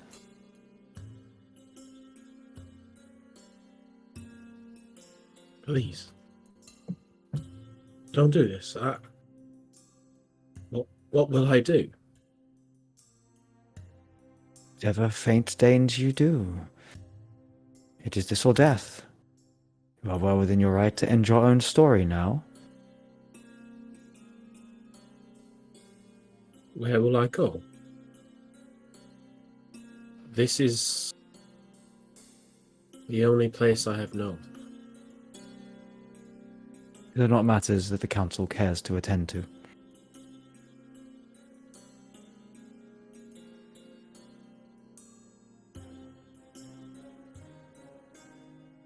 You know how important our mission is, and you know it cannot be jeopardized.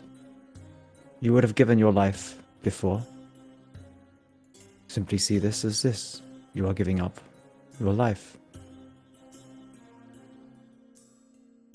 Mercy nods and Resolve sort of regains their posture or their body language, I suppose. Very well. I will place myself in Severus's hands then, and hope that death comes for me swiftly. Massive notions for you to leave.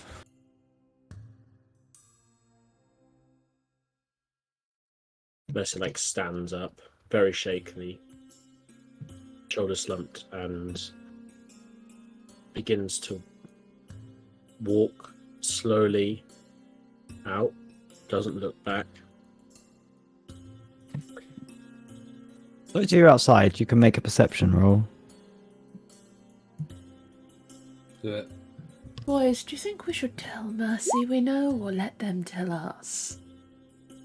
Maybe we should get them a cake. 9. That's a 23 to perception. 13. It's a warm 20. Okay. I'm gonna send this to just Eski. That's always a good idea.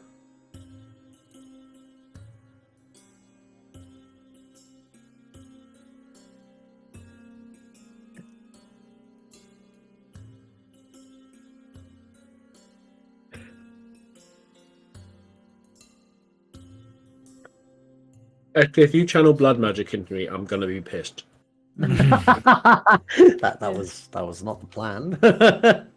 Mercy, you are ushered out, and you leave the villa, door shutting behind you. A moment as the cold air hits you, the enormity of where will you go? What will you do? You've rarely made a decision other than what your purpose is for hundreds of years. What's the first thing that comes to your mind?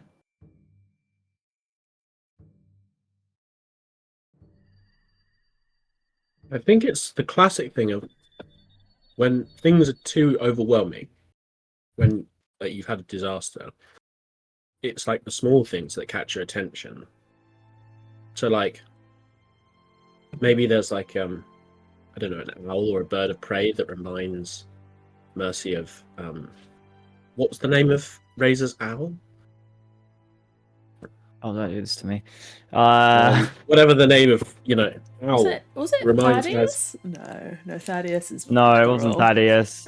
I have it in my notes somewhere. I will have to go find So it. reminds Mercy, and it just sees this bird kind of like wheeling across this, like, unstormy sky, and they can't help but just sort of stand there, and they just look at it, and they definitely don't. They don't have a face, right? They're just the changeling. They probably didn't take any of their stuff with them. And they just sort of stand looking up at the sky.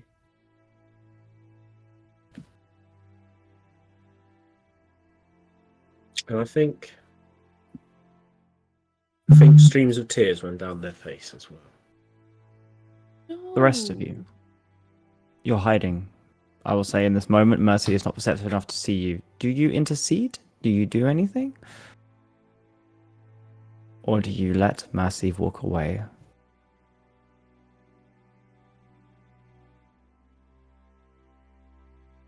We're interceding, surely.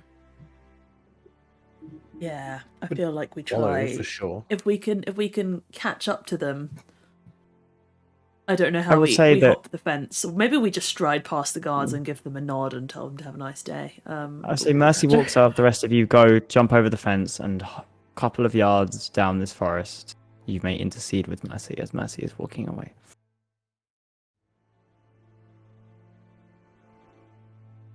Mercy, fancy seeing you here in this forest path. Where you going at your posts, hey?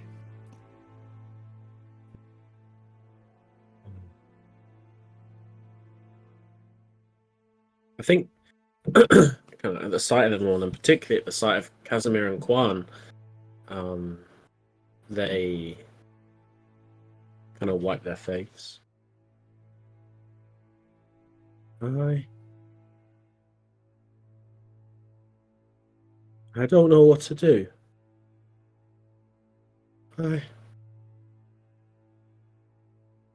We have been banished. Congratulations. Or I no. think what Casimir means to say is we're sorry, and you're, of course, welcome to come with us, Mercy, if you need to think on your situation.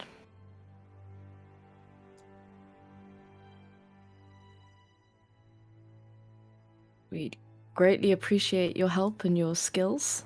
Right, Casimir? And he, nudges Casimir in the... Well, I mean, it is a good thing. He probably gets a glare from Quan. That's no, that is what I mean. Yes, you're very welcome to come and commiserate with us. We will emote with you, and look after you. And they may be the grounding truth in everything that you know in this life, but do you know what? Fuck them. They are foolish. Fate is fake. Severus is a floozy, and all round you're better off without them, really. Arvis leans in, sort of thinking, like, fuck, Mercy loves this, like, big destiny, inevitable truths chat, and we're giving, like, friendship vibes, like, she wasn't good for you kind of energy. And, like, he knows it needs something bigger. He's like, you're, again, charisma -2, your destiny is, with us, you'll change. You'll change everything. Maybe it is in fact you, Mercy, who has the massive destiny.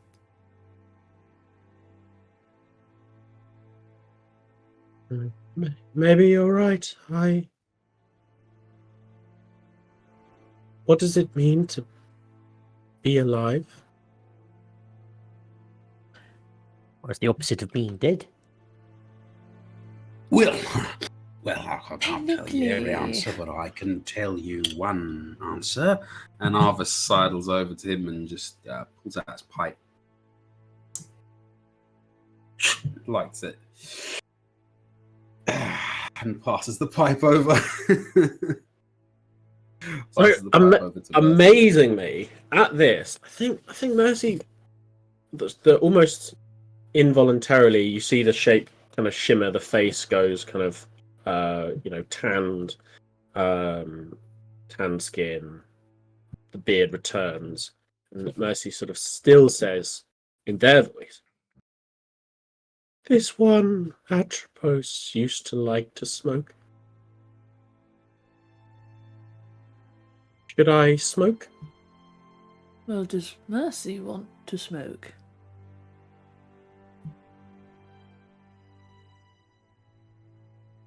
I don't know. You could try it and decide if you want to do it again or not.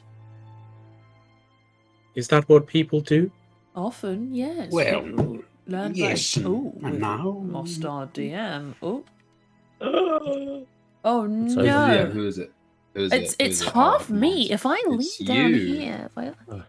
Hey guys. yeah. No, sick. It's me. Yeah, good. Does anyone want a Holy Avenger? Your side. Yo, shit, where am I at? Do you want a Holy Avenger? What the fuck? How do I got some Yes, good, please. Yep. good magic items for the lot of you. Cheers. My headset's not working, but give me 2 seconds. My Hello. GP just doubled in those 10 seconds. Hello? Hello. I thought you meant like your general practitioner. I was Yeah, so the wait time is what you're Mhm. talking about. Doubles. Yeah, NHS wait times, baby. Cannot wait for those wait times. Hello? Too true. Hello. Too Hello, close. Samarians.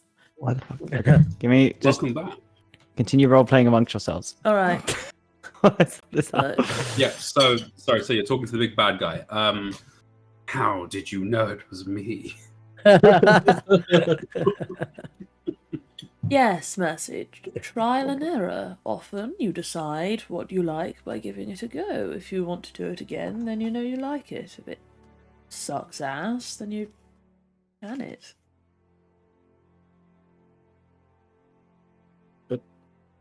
Your day, what to do, where to go. How do you choose? I do whatever the fuck I want. But if you listen to yourself, it's probably that Severus tells me what to do. I never choose. Or maybe I do, because I'm a special aberrant. I do. I actually do what I want. Yeah, man. You are not an aberrant, Casimir. What do you mean? Isn't that the whole basis for our thing? You tried to assassinate me because I'm an aberrant that shouldn't exist on account of my destinyless existence. No, I was going to tell you I have seen your weave, and I think I know why your weave is so drained. What they did, what you've described in Varsalo when you were a boy, it's not just taking someone's soul, it's not just taking someone's life. You rip their very potential futures, their pasts, the things that they might do. It holds power. Did you never wonder why?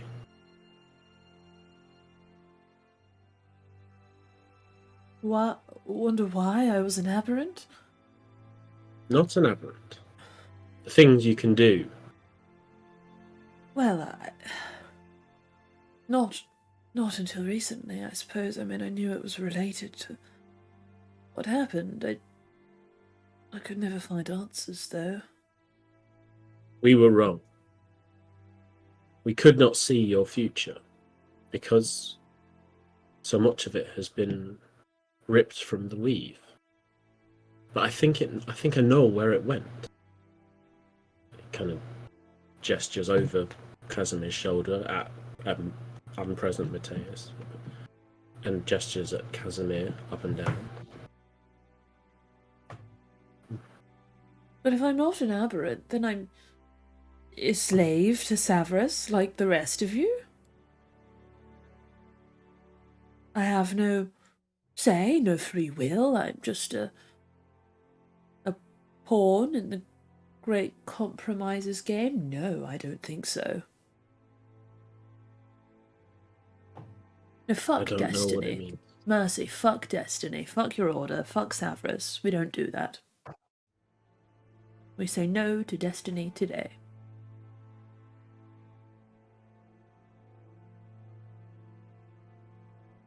Thought of a good place you can start, mate.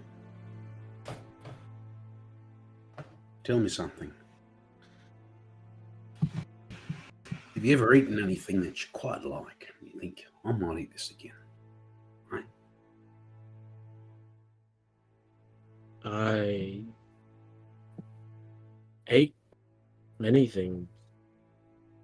I never really thought about liking anything.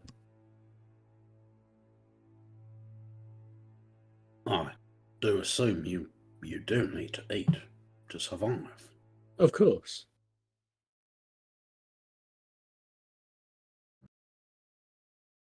Well, is there anything you thought you might eat more of?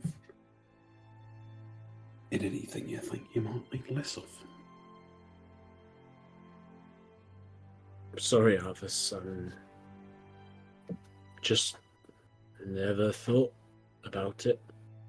How about...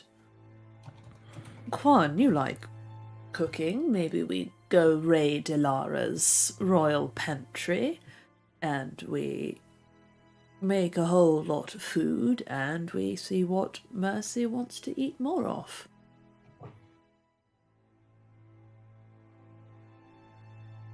Well, I think that's a great idea. And Mercy, I think what Arvis and Casimir are trying to accomplish is... Well, you, like the rest of us now, we have to decide what it is we like and what we believe in and find what it is that we feel like makes life worth living.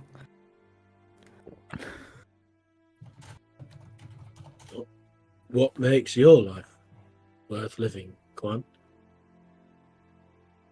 And he laughs.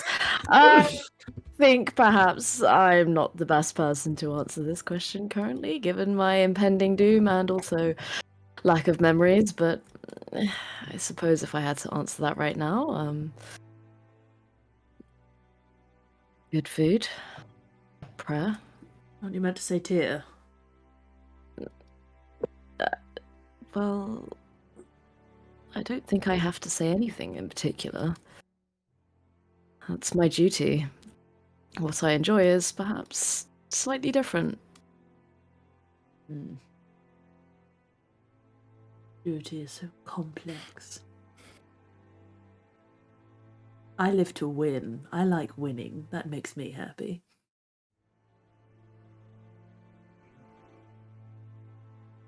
Love is the death of duty. Somebody says far away. As we get back, Messi, how do you spend the rest of the evening?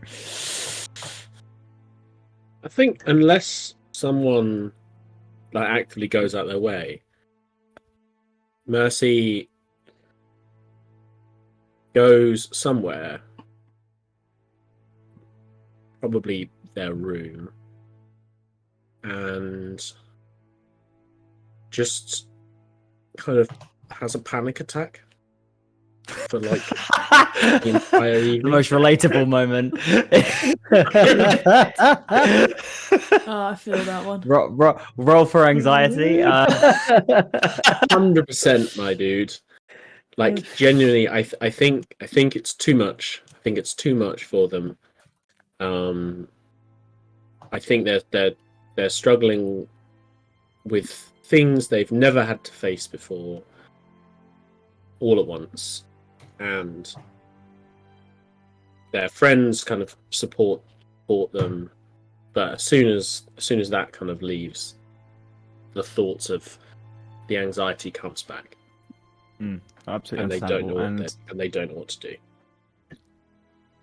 And Mercy spends those long nights probably not sleeping, the one or two that are left before the coronation, deeply unsure, taking as much distraction in company, in trying Arvis's suggestion, probably eats far too much cuisine.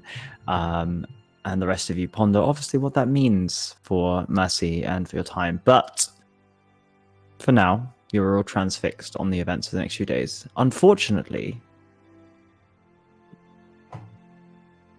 the Raven Queen's Archon does not arrive early.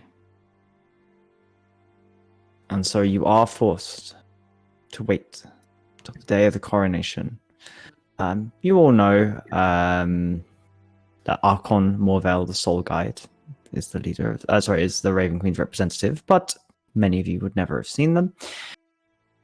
And as such, it is Ilara who comes to you all and brings you to her coronation room, what it is, and one by one brings you in. And to describe it very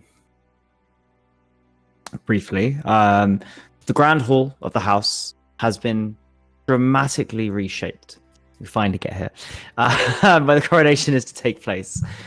High ceilings adorned with intricate kind of frescoes and art pieces depicting the history and prosperity of Lukai. Stained glass windows is filtering the natural light of the closest star, casting ethereal patterns across the marble floor. At the center of this hall, a dais has been raised, carved into stone that has been brought into here. And upon that dais, there is a central throne that seems quite simple in its design, surrounded by 12 incredibly simple chairs, with a plinth in front of each one. And Ilara has brought you in and just said, "No, thank you all. I'm really gracious you decided to stay. And Casimir, I promise nothing is going to happen to you. This is an important day for me here, and I cannot think of any companions I'd rather have by my side." We're all happy to be here, Ilara. How are you feeling? A little nervous. I think my speech is ready, and there's some very important people here, but I think I've got it. I'm sure you do. Do you need anything from us? What, are we to participate in the festivities in any way? Or do we stand here and look pretty? No, you sit off like points not directly in front, but in one of the kind of aisles to the side. Still front row seats, but not the center. As you can probably imagine, there are political reasons. But that's no, absolutely stand there, look pretty. Wear whatever you want, really. You're the reason I'm here very grateful, and I'm beholden to you as I am to the people of the Stormlands. It's kind of, you're standing in the center and looking round at each one of these chairs and plinths where the Archons are going to stand, and there are 12 of them. Quan, your eyes, you realize they're no longer lingering. They're being held at the chair of the first plane, the lost plane, and you can't look away. And I'm going to ask you to make a wisdom saving throw for me. Oh boy. As the energy okay. inside you compelled you to sit on that chair. That's a 17. The lost plane. Fighting it with every fiber of your being, the rest of you see Quan take a step forward, and it's strained, almost as if he's swimming. A blood vessel pops in Quan's eyes as Quan walks forward and attempts to sit in that chair. You can all react if you want. Quan, are you planning to be the new Praetor? What's going on? Can I respond? nice looking Like, chair. do I You can try to recognize? you can try to respond. The energy inside you is forcing its way through you. You already feel quite worn down, but it is overwhelming. Even with the 17, you want to sit in that. The energy wants you to sit in that chair, and there is nothing you can do about it unless you want to take a different action. I guess I don't have much choice in the matter. I mean, I'll try and resist it, I guess. But That's okay.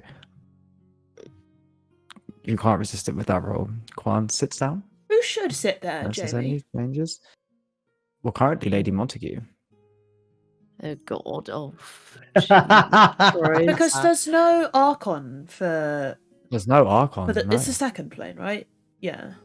Oh, no, the second, yes, the lost plane. My bad. I was doing Yeah. it that way. 12 o'clock is really high heavens, but a clock doesn't work that way.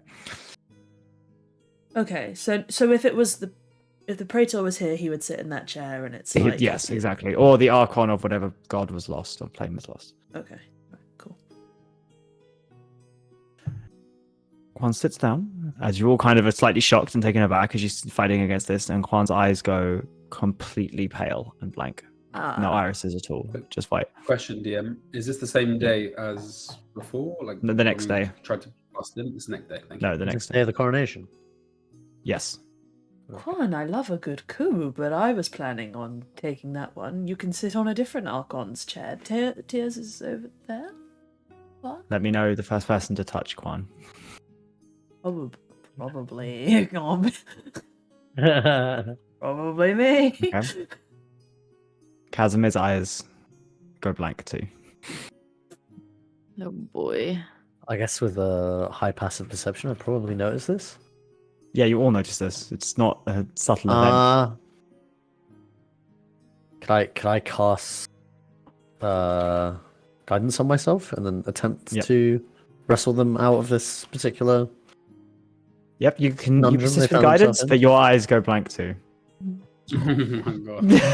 Am I just like locked there? We're just creating like this. Just No, this something's daisy chain happening. I'm of, just like- waiting to see how many people are involved. You all are experiencing something, which I'll describe in a second.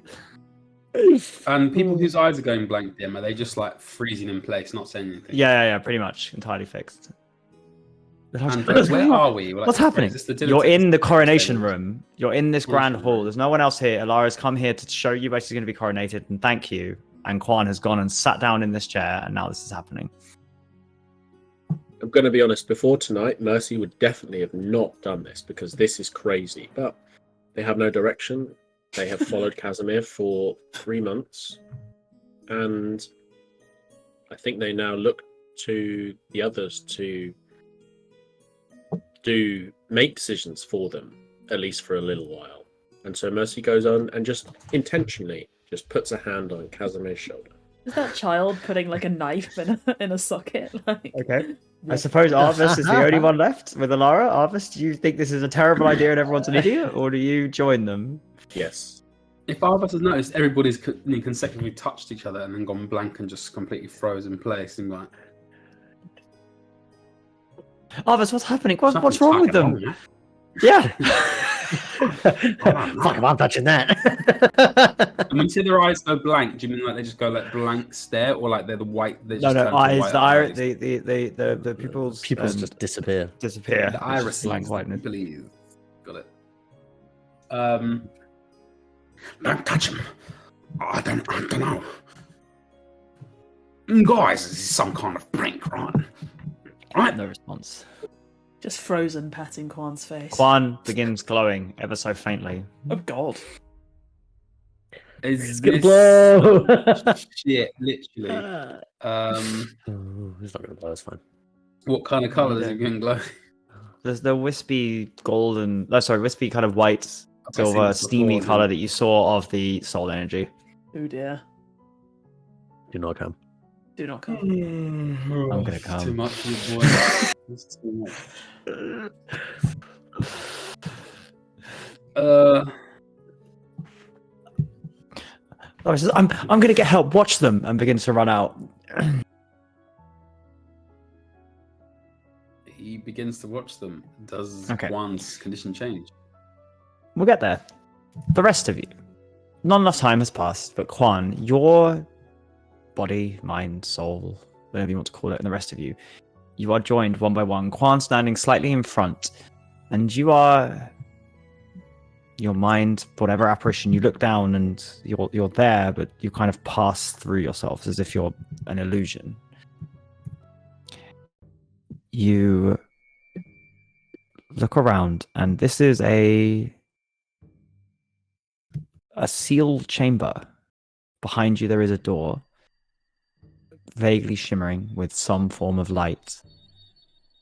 This chamber is lit by ever-glowing candles, a kind of blue energy to them. Not unusual, that's the magical color of kind of ever-glowing torches. But very obviously, this is a tomb.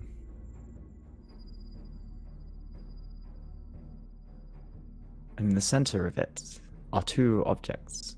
A slightly raised, carved marble coffin. And next to it, a plinth, not dissimilar to the one that you saw each one of the seats in front of, that's supposed to hold a sword. This one is holding a sword. A dark metal blade, an iron carved black metal fist as its handle. And Quan, you know somewhere in you that this tomb is the entity, the person who's supposed to be sitting here. You're all here. You all see this, except for Arvis.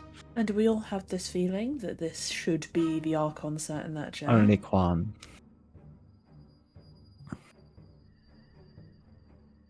Can we communicate? Mm-hmm. Yep. Wait, so we're all having an out-of-body experience, but we're all there. Yeah, pretty much together. Yeah, the same vision. His Pod's first lines would just be, what the fuck? Oh, Where are we? I love a good marble tomb. I'm gonna float over ethereally. Yeah. Quan, your reaction? What's on it? Nothing. It's plain.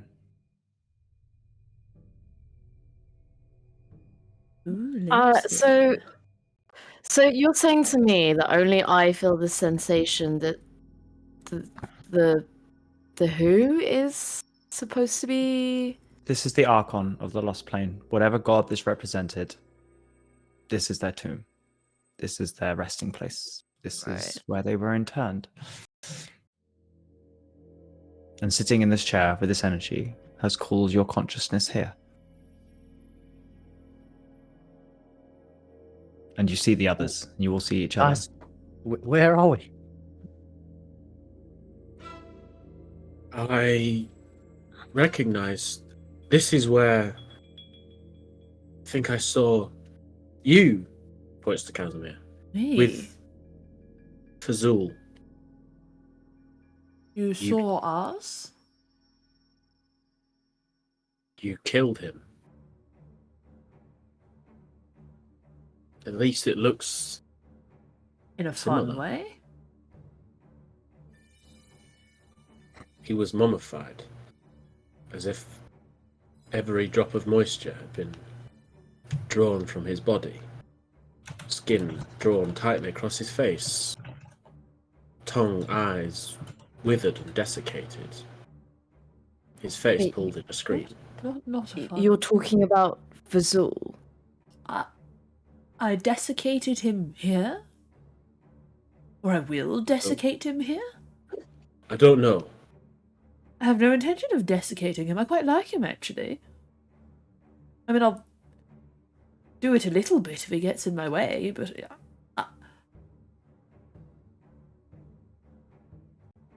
How serious are you when you say that? Is that a possible future, or is that a definite future? How woven... I don't know, Count. Is that weave? Oh. Sorry, I can't even trust my own side.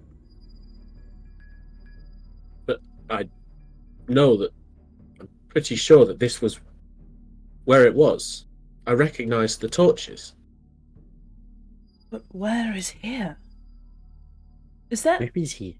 anything in this tomb that, like, is Yeah, are there any you- carvings are there? You can make a perception check.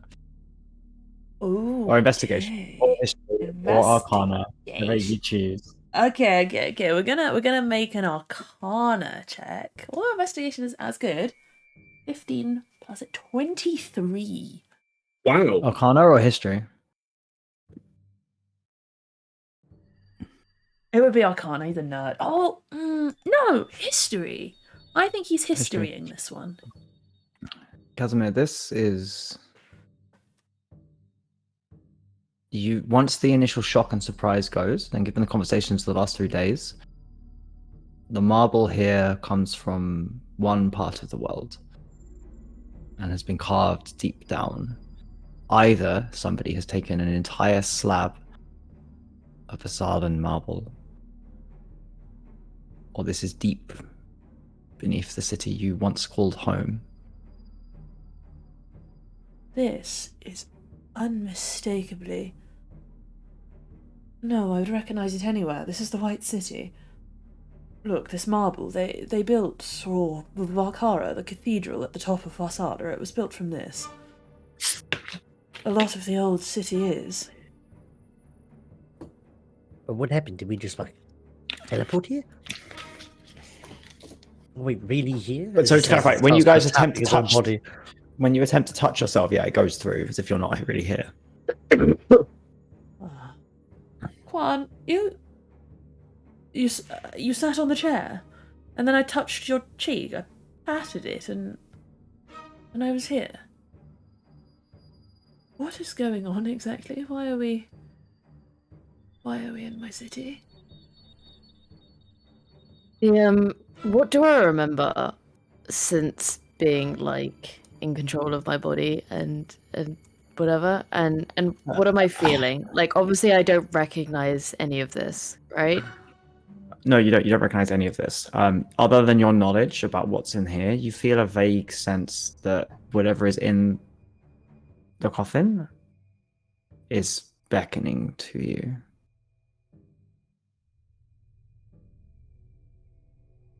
So this is the resting place of the last Archon of... Whatever god once ruled the Lost Plane. Okay. And the Lost Plane is the one that doesn't have a... Doesn't have a god, deity, god. doesn't have or energy. an Archon. Yeah. Okay. I suppose I'm gonna walk over to the tomb then and look at it. Can I? Am I close? Yeah, absolutely. You can all of you, I presume, have congregated around it. The sword next to it. So to clarify, as I decided several days ago, each Archon has, and you know this, and you all know their names should you ask for them. Each Archon not only has an office, but a sword, a ceremonial sword mostly. They are powerful, but not all of them use it. That is associated with them. Presumably, this is the Archon's sword interred next to their coffin. Casimir will point out, isn't this an Archon sword? This one's name, however, has been lost to history. The rest of them, any student of history could name quite quickly. And you said its hilt is a black fist. Black gauntlet. Oh, that's hot. Blue, don't you fucking course you'd say smirk, that. holy shit. I take the sword. No. I ain't touching that Your hand, cursed, your hand, cursed your object. hand passes through it. Oh, Casimir is no Your wisdom, hand. actually. He might reach out to it and just do it like, oh. Your hand passes through it, but I would say one of you, the tomb, is the only solid thing in this room to any of you. Okay. I guess Pod would Well, kind of be if I can- inspecting it. If I Like can running his... touch, Yeah. Sorry, Ron. No, you I first. mean, fuck's To all of you, sakes. the tomb is the coffin itself is it's just plain marble, incredibly well made. Any of you have an appreciation for craftsmanship, but it is plain, unadorned, undecorated. Can I have a think about? Because I imagine that the other 11 weapons are like quite important in They terms are. of what they mean to like making fates. You know, they kill people, so do they? Does this match any of the other gods? Like motifs, you know, I'm thinking like maybe like a Baal or a Merkel or someone who has some sort of It matches Abaddon. the description that Casimir gave you of the figure in his dreams of Fazul clad in black armor. That's the same gauntlet. Which I guess Casimir recognises implicitly and is probably just staring at with a bit of a cold sweat on his face. And is saying nothing. But none of the others, Mercy, no. Okay, so it's an unrecognized sword from way back when. Is there Yes. any like rumors about this? Like, because I assume that adventurers or people may have gone looking for this, this legendary weapon of the lost Archon. Certainly. Excavations have been done of Vassala. The Black Fist motif is not one that has been lost on whatever god here, the Black Fist was their symbol. Yeah. Name has been lost to history. Yeah. To the extent that Mercy actually knows the name cannot be uttered. Okay. Engravings have been found of a name that have been unreadable. The rest of the phase has been, but this has not been. The dream. It is an incredibly powerful curse. Yes. The dream I had. The entity. Yes. He called me Archon, yes? He did. And I guess maybe more seriously after doing a silly little hand wave over the sword. Trying to, like, grasp around the hilt. It's untouchable. It is untouchable. If we can touch the tomb, though, if we can, I mean, essentially, probably walking around all of it, including the sword, the tomb, everything. Assumedly, Quan is gonna kind of drag his hands over it, and if anything does feel solid, then he'll probably look at it, open it, inspect it. Open the tomb. It does feel solid. Yeah, I mean, we're just in spooky spiritual world, right? I mean, what could go wrong? As you can pull back the lid. Yeah, of the tomb. Pod would help open the tomb. Kind of following Okay, you. both of you hold Casimir it off. But whips around. Hang on, that must surely be. He's not saying that in time to interrupt them, I'm sure, but yeah, there's a little bit of dust that escapes as the tomb lid, the coffin lid, scatters to the ground, and you all peer in as light floods into this. And there's you don't know what you expect. You don't know what you want to see. There's a man, animated, kept, preserved somehow, flesh, blood, body, slightly perhaps taller than the average, not handsome. Body is New record. a couple of scars, but nothing minimal. Hair, short cut, almost like a military cut. Eyes shut. Wearing robes. As you look down, the most noticeable thing about him is his left hand is missing.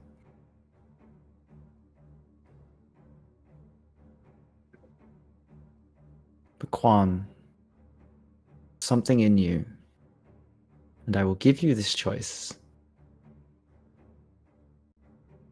beckons you to give and touch this form.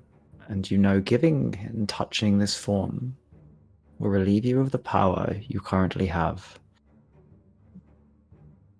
The energy inside you, the souls. And give it to whatever this is. That is your choice and your choice alone. Bro. We'll be real. Yeah, Go on. I don't think I'm gonna give as much as I want to get rid of this power, I don't think I'm gonna give it to the spooky dead person that beckoned No, me do to it. their chair Do it, and do then it, to do their it, do it. tomb. I dare you. Fuck off, you. I dare you. No, fuck off. I'm No, not actually gonna don't. do it. He's my fuck him actually. I don't want him.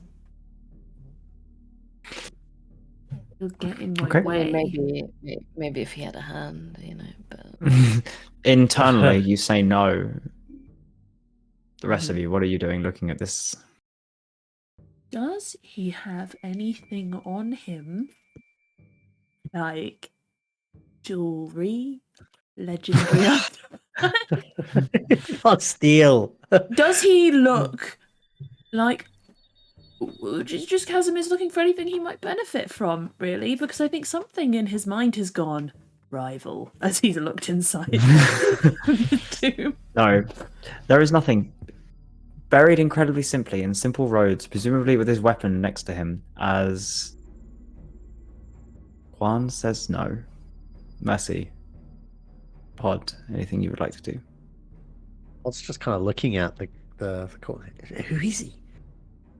He's just very engrossed in the moment. So Obviously, not knowing that realizing about them, Mercy would look for, see if that still applies here. So like looking around the sarcophagus, maybe it's got some glyphs or some runes or some kind of ancient writing. Maybe on the There is. inside.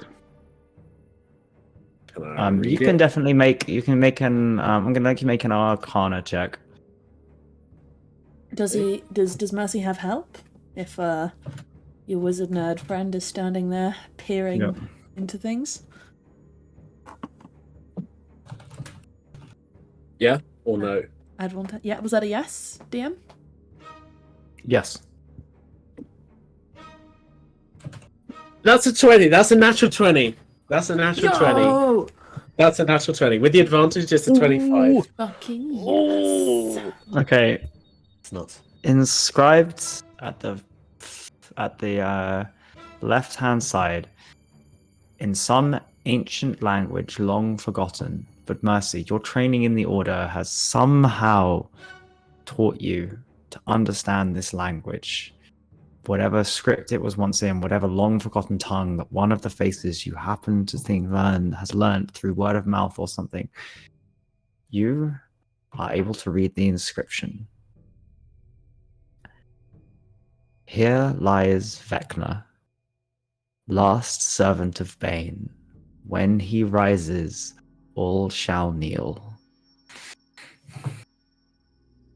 So I just think it was a good thing that you didn't give him his power. And Oh, no, bro, give back Probably. to the power. I say aloud. I speak the inscription aloud.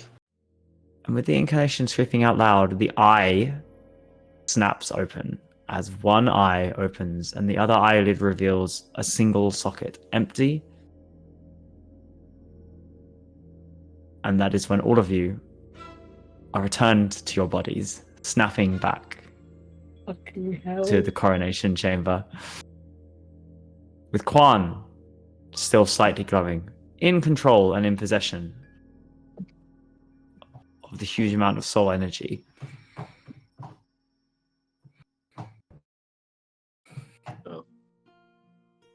Did I hallucinate that? Was that just me? What the fuck was that? Did anyone else? Arva screams, like, not screams, but like, cries out in just like sheer relief and alarm at your reanimation.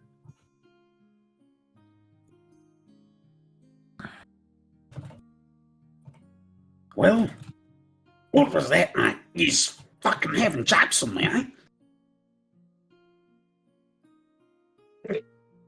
I didn't like that. I didn't like that. I didn't like that at all. I didn't like that at all. I liked it until I Yeah. didn't like it. I don't know what it was, but I didn't like it. I don't want to go back. We've made What was a that? huge discovery. The name of the Archon. No idea who he was. But Last servant of whom, did you say? well, Can we say it? I could be dear? off. Yeah, The word you captain. can now. Bane. It said Bane. Does that name ring a bell to Pod? Like, how does the necklace react? How does the amulet react? It doesn't feel like That's a anything. good point, actually. Your amulet was thrumming throughout all of that, and right now it is boiling against your chest. It kind of like almost takes, like, lifts it away. And,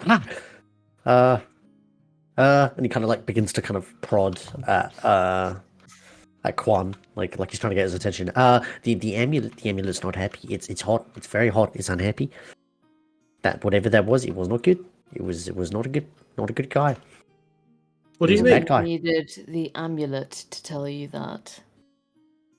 I mean, we come across a lot of bad guys, but that guy was a bad guy. And Mercy, just to be clear, you saw me desiccate Zul in that room. In the vision, I Inside the room of the Lost Plains God's Archon. he looked a lot like what that Archon, Vecna, looked like. Very kind of similar, Lich-like. No, less juicy. Less juicy. Great. Easy. I love a juicy lich. Am I still sitting in the chair? Yeah, It's true. you are in control of your own body. You may stand okay, up. well, as soon as I realise I'm still in the fucking chair, Quad is gonna not quite leap out of it, but very quickly remove Probably. himself. Alice pipes up. He says, All right, it's enough. One of you better start talking. And start talking now. we were in the big white tomb, and there was a guy and a sword. We And a met. sword with a guy. We met the Archon of the Lost Plains God. And when he rises, he's doing the triangulation. He's or shall going, kneel. The Archons of the Lost Plains. God. The great conundrum that's been plaguing our world for millennia. We just sort of met because Quan sat in a chair. Mercy turns on Quan. Why did What? we just see that? Because Quan sat in a What? chair. What is going I on wanna with know. you? Why did you sit in that chair? Mercy, if I knew the answer to the question, don't you think I would have told you that a bit sooner? I have no recollection of sitting in the chair. I have no understanding or knowledge of who this person is, and I don't know the significance behind what just happened to us either. But why did you sit in the chair, though? I don't have any memory of it. I did not willingly choose to sit in the chair. I do not remember sitting in the chair, nor do I even remember. Well, I remember looking at the chair, but Well, maybe your feet hurt, and the Archon thought he would help alleviate the burden. my Now he feet wants feel to- fine. That's good. Glad we can rule that one out. Can Pod do like a very quick, like, kind of medicine check of Quan? Any like, Yeah, high sure. fever? Any injuries? Any high heart rate? Nothing like that. I don't think you can really check me for a fever when I'm literally boiling hot all the time, but go ahead. He gives it a go. Still really hot, I see. You were glowing when you sat. I assume, maybe, I don't know that much. Stored blood magic, bridged a gap somehow to the Archon? In Varsala? That much blood magic? Huh. There are too many things happening around Quan. Too many unexplained, strange visions, occurrences. Well, I mean, Why? he did vomit a deity level green shard. I will remind you all. But indeed, Just but throwing why? that one out there into the wind. Hot very ridiculously goes, but what's that got to do with it? Well, that's the gap I'm thinking. The bridge, maybe?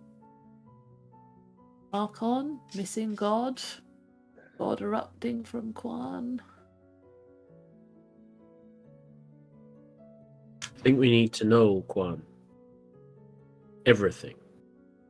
Anything that you can remember. Who was that?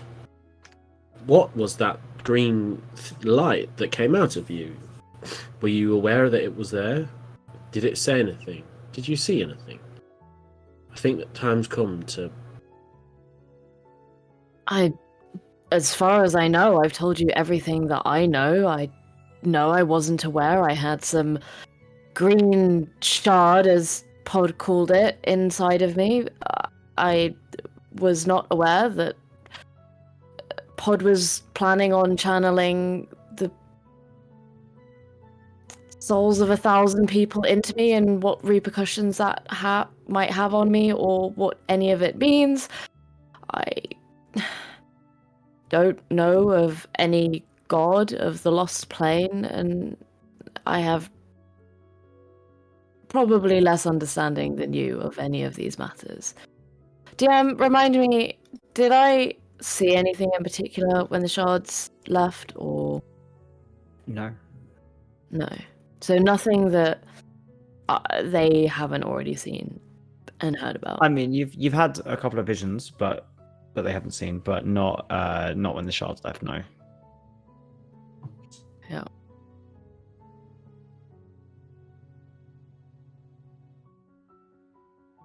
I mean, it seems to Sorry me. to interrupt. I accidentally muted myself twice while trying to ask this one, but DM, I wanted to Hey! roll an insight check on Stop. the entire party than myself to Yeah. see Its if tail. do you know what I mean? Like, Yeah. Go for it. so Hey. I'll roll that, and that's It's you. come out as a 7, which I am probably going to roll a little lucky point on that bad boy to really get to the bottom of this. It's a 19. What are you attempting to discern from the party? Do they seem themselves? Are they, are they who they say they are? Like, they've just gone through this. They are who they say they are. They all look a little shaken. Quan is drenched in sweat and effort. Nice.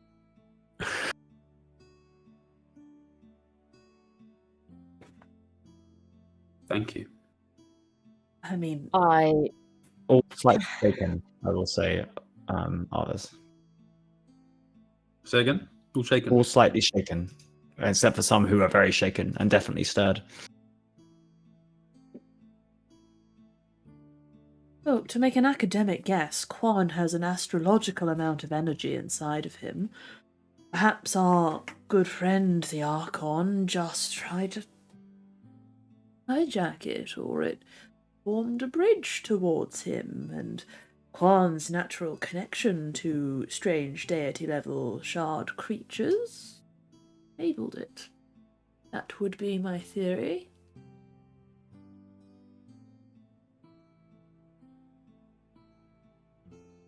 It didn't try to take the power from you, did it, Quan?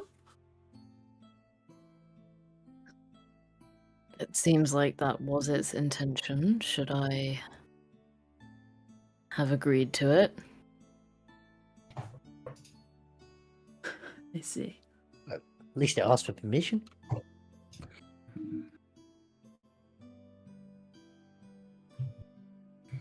I see.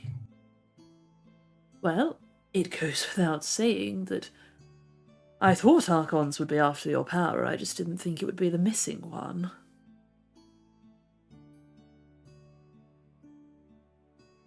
How is this even possible? They're clearly dead. I mean, as a necromancer, that's a pretty blurry and No. unproblematic state of being, to be honest. Yes, right, of course. Death is sort of an obstacle rather than a really big problem. A minor hiccup. Not to most people, Casimir. But the Indeed. majority of Lacalians, is that right, Jamie? How do I say that? Lucalians, yeah, that's fine. I think you might have just coined it for the Aliens. first time. Aliens. Okay. Lucalians. Okay. Aliens. Lucalian. Yeah. Depends what I'm going to part say it of 5 logic. different times, and you guys can eventually decide what sounds better, and that's going to be great. Thank you. Yeah, what a good point. Everyone asks who is Vecna, but nobody asks how is Vecna. How was Vecna, Dion? Did Vecna seem chillin'? Like, what? Disappointed that Quan didn't give him soul power. Was it like a, oh man, kind of disappointment? Or a, I'm gonna fucking kill you the next time I see you, worms disappointment? That's too much information for a You mean know, question. Retroactively insight check the vibe of Vecna. No. Oh. I rolled a 3. Are you sure I can't? Good. Most Lacaeans do not come back. I have a thought, which is bothering me a lot and causing me significant distress in this exact moment. The Lost Plains Archon just attempted to steal a source of blood magic from Quan half off Lakai away. In fact, almost entirely the other side of Lakai away. Does he know that he has a much closer source and reservoir of blood magic that is considerably larger, probably? It's in the same city. Is it being collected Perhaps for they him? don't have. Perhaps they don't have a reservoir. Indeed. Well, if he's somehow watching us and he didn't know before, he definitely knows now that you've said it. Well, he can't be omnipresent. He only had one eye. Can't Who be. fucking knows who he is? It's fucking Vecna, dude. He just fucking channeled us into the, like... into One eye is Into the more than upside enough. down. Yeah, literally. Hey, is that a bat? What a weird thing to see in the chamber. What's that flaky thing coming from the ceiling? Is that a tentacle? Anyway, that's just food for thought. What I wonder is why now? I can't help but think that the things that have happened to this group of 5 people has been quite closely linked in time and by everyone here, and that is strange. The Archon of the Lost Plane has been long sought for hundreds of years, as has the name of the lost deity. You think if we publish it, we'll be rich? Undoubtedly. I'm gonna sell my guy Bane out for petty cash. It's strange. I think you would understand. You guys all know what happened and all know the names. The further from the distance, the further from it happening, it is difficult to recall those names. Oh, don't do this to us. You have to almost reach for it within your mind. You never forget it. but it's as if it's a more and more distant memory. We're all just like, oh, what's his face? Bane, that was it. Ilara jumps back in. Oh, coming with a guard and like healers back. Oh, you're all okay. Oh, Ilara, those guys are not going to do shit against what we just saw. Should I get someone stronger? What happened? Oof. Where to begin? Do we begin? Alara, send your guards away and talk about. Oh, sure. They're fine. Quan's off the chair. That's good. I suppose no insult. Do I want to know, or is this I'll find out when I need to. I don't think the thing with Quan, the blood magic, as we've seen the end of it. Oh, of course not. I mean, do you want me to get the Raven Queen's Arc in here? I can try. I don't know what influence I have. If that's an option, I think we should take it. I also think we should keep... We should definitely take it. I think, maybe we should watch out for it's Carrier Montague who sits on this chair. If her vision goes blank, I think we execute her on the spot. But that's what happened to you. No one executed you, or... No, but they should have. Oh my. No. I'm so sorry. We don't do it now, but... This man has been dead for hundreds of years. Thousands of years. Thousands of Millennia. before living memory. And yet, they have never successfully reached out and drained some sort of magical power from any other source before now. I don't believe it. It's because Quan's destiny is fucking huge. We know that. There have been other Quans, Casimir. Have there? Perhaps you've heard of Abaddon. Oh, once or twice. Maybe we should ask Abaddon. Abaddon is older than living memory. We could say, "Hello, Abaddon. Do you know Vecna and Bane? Do you remember them? We were around at that time." Perhaps. I'm just saying, there have been other Abaddons. There is something about Quan. Well, why not? Maybe we should ask Abaddon. The foe of the world. I mean, they'll be here at the coronation. Alara, could you get us a meeting with Abaddon, please? That's honestly like saying... I think I'm joking. Abaddon I'm not sure. Isn't actually coming. They're sending an avatar in some form. Well, they're not. Maybe we can They're have not really allowed. Maybe we can have a coffee with Abaddon's avatar. I don't think that's possible. No. Maybe we'll hold a picket sign in the back of the room. Hello, Abaddon. Do you know these names? We could draw a picture of Vecna and say, "Do you recognise this man?" You recognize this man? Hello, Mr. Hitler. What do you think about war? Hey, Sauron. Want to go for a coffee? Yeah, it's more Sauron. It's more Sauron than Hitler, but that's. Hey, Sauron. What do you think of rings? Call it a gift. Winky face. It's a gift.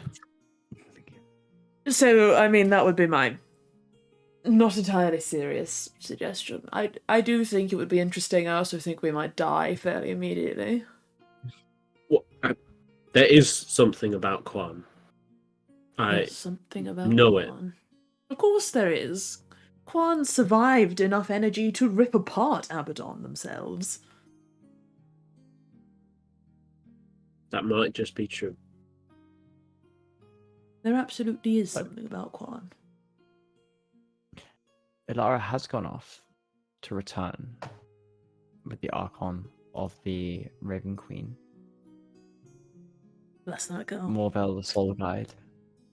Which Her is name where is we will pick up. Noctval? Her name was Noctavale last week. No, was it? Yes. Why is it changed? I have two different ones in my notes. Apologies. Which We one will is redo. it? We will. Sorry. Noctival's cooler. We'll go with Noctival. I was about to hype you up. I think Noctavale is such a sick name.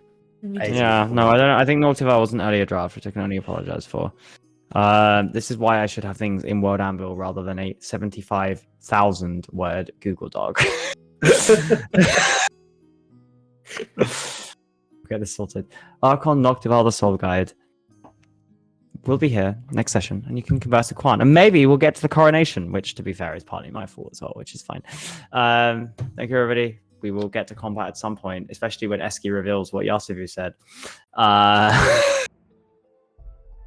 Wait, And- It's never been a good time. hang on. You have knowledge that you haven't revealed? No, tell us right now. And we'll leave it there till next week. Thank you, everybody. Catch you soon. Thank you, everyone, for joining all the raid, and we will deal with Bane and Vecna, who aren't two people who are relevant to D&D lore at all, who haven't transplanted in my world in any way. Bane No is worries. so sexy. He's literally my favorite. I just. Excuse me. Did you hear that cat He just will now? stab you during, which isn't You- shaming. It's just the truth. You are a Ah, Thank you, everybody. I will Bye. catch you Thanks soon. for rolling together. Next Wednesday. Guys. Bye-bye.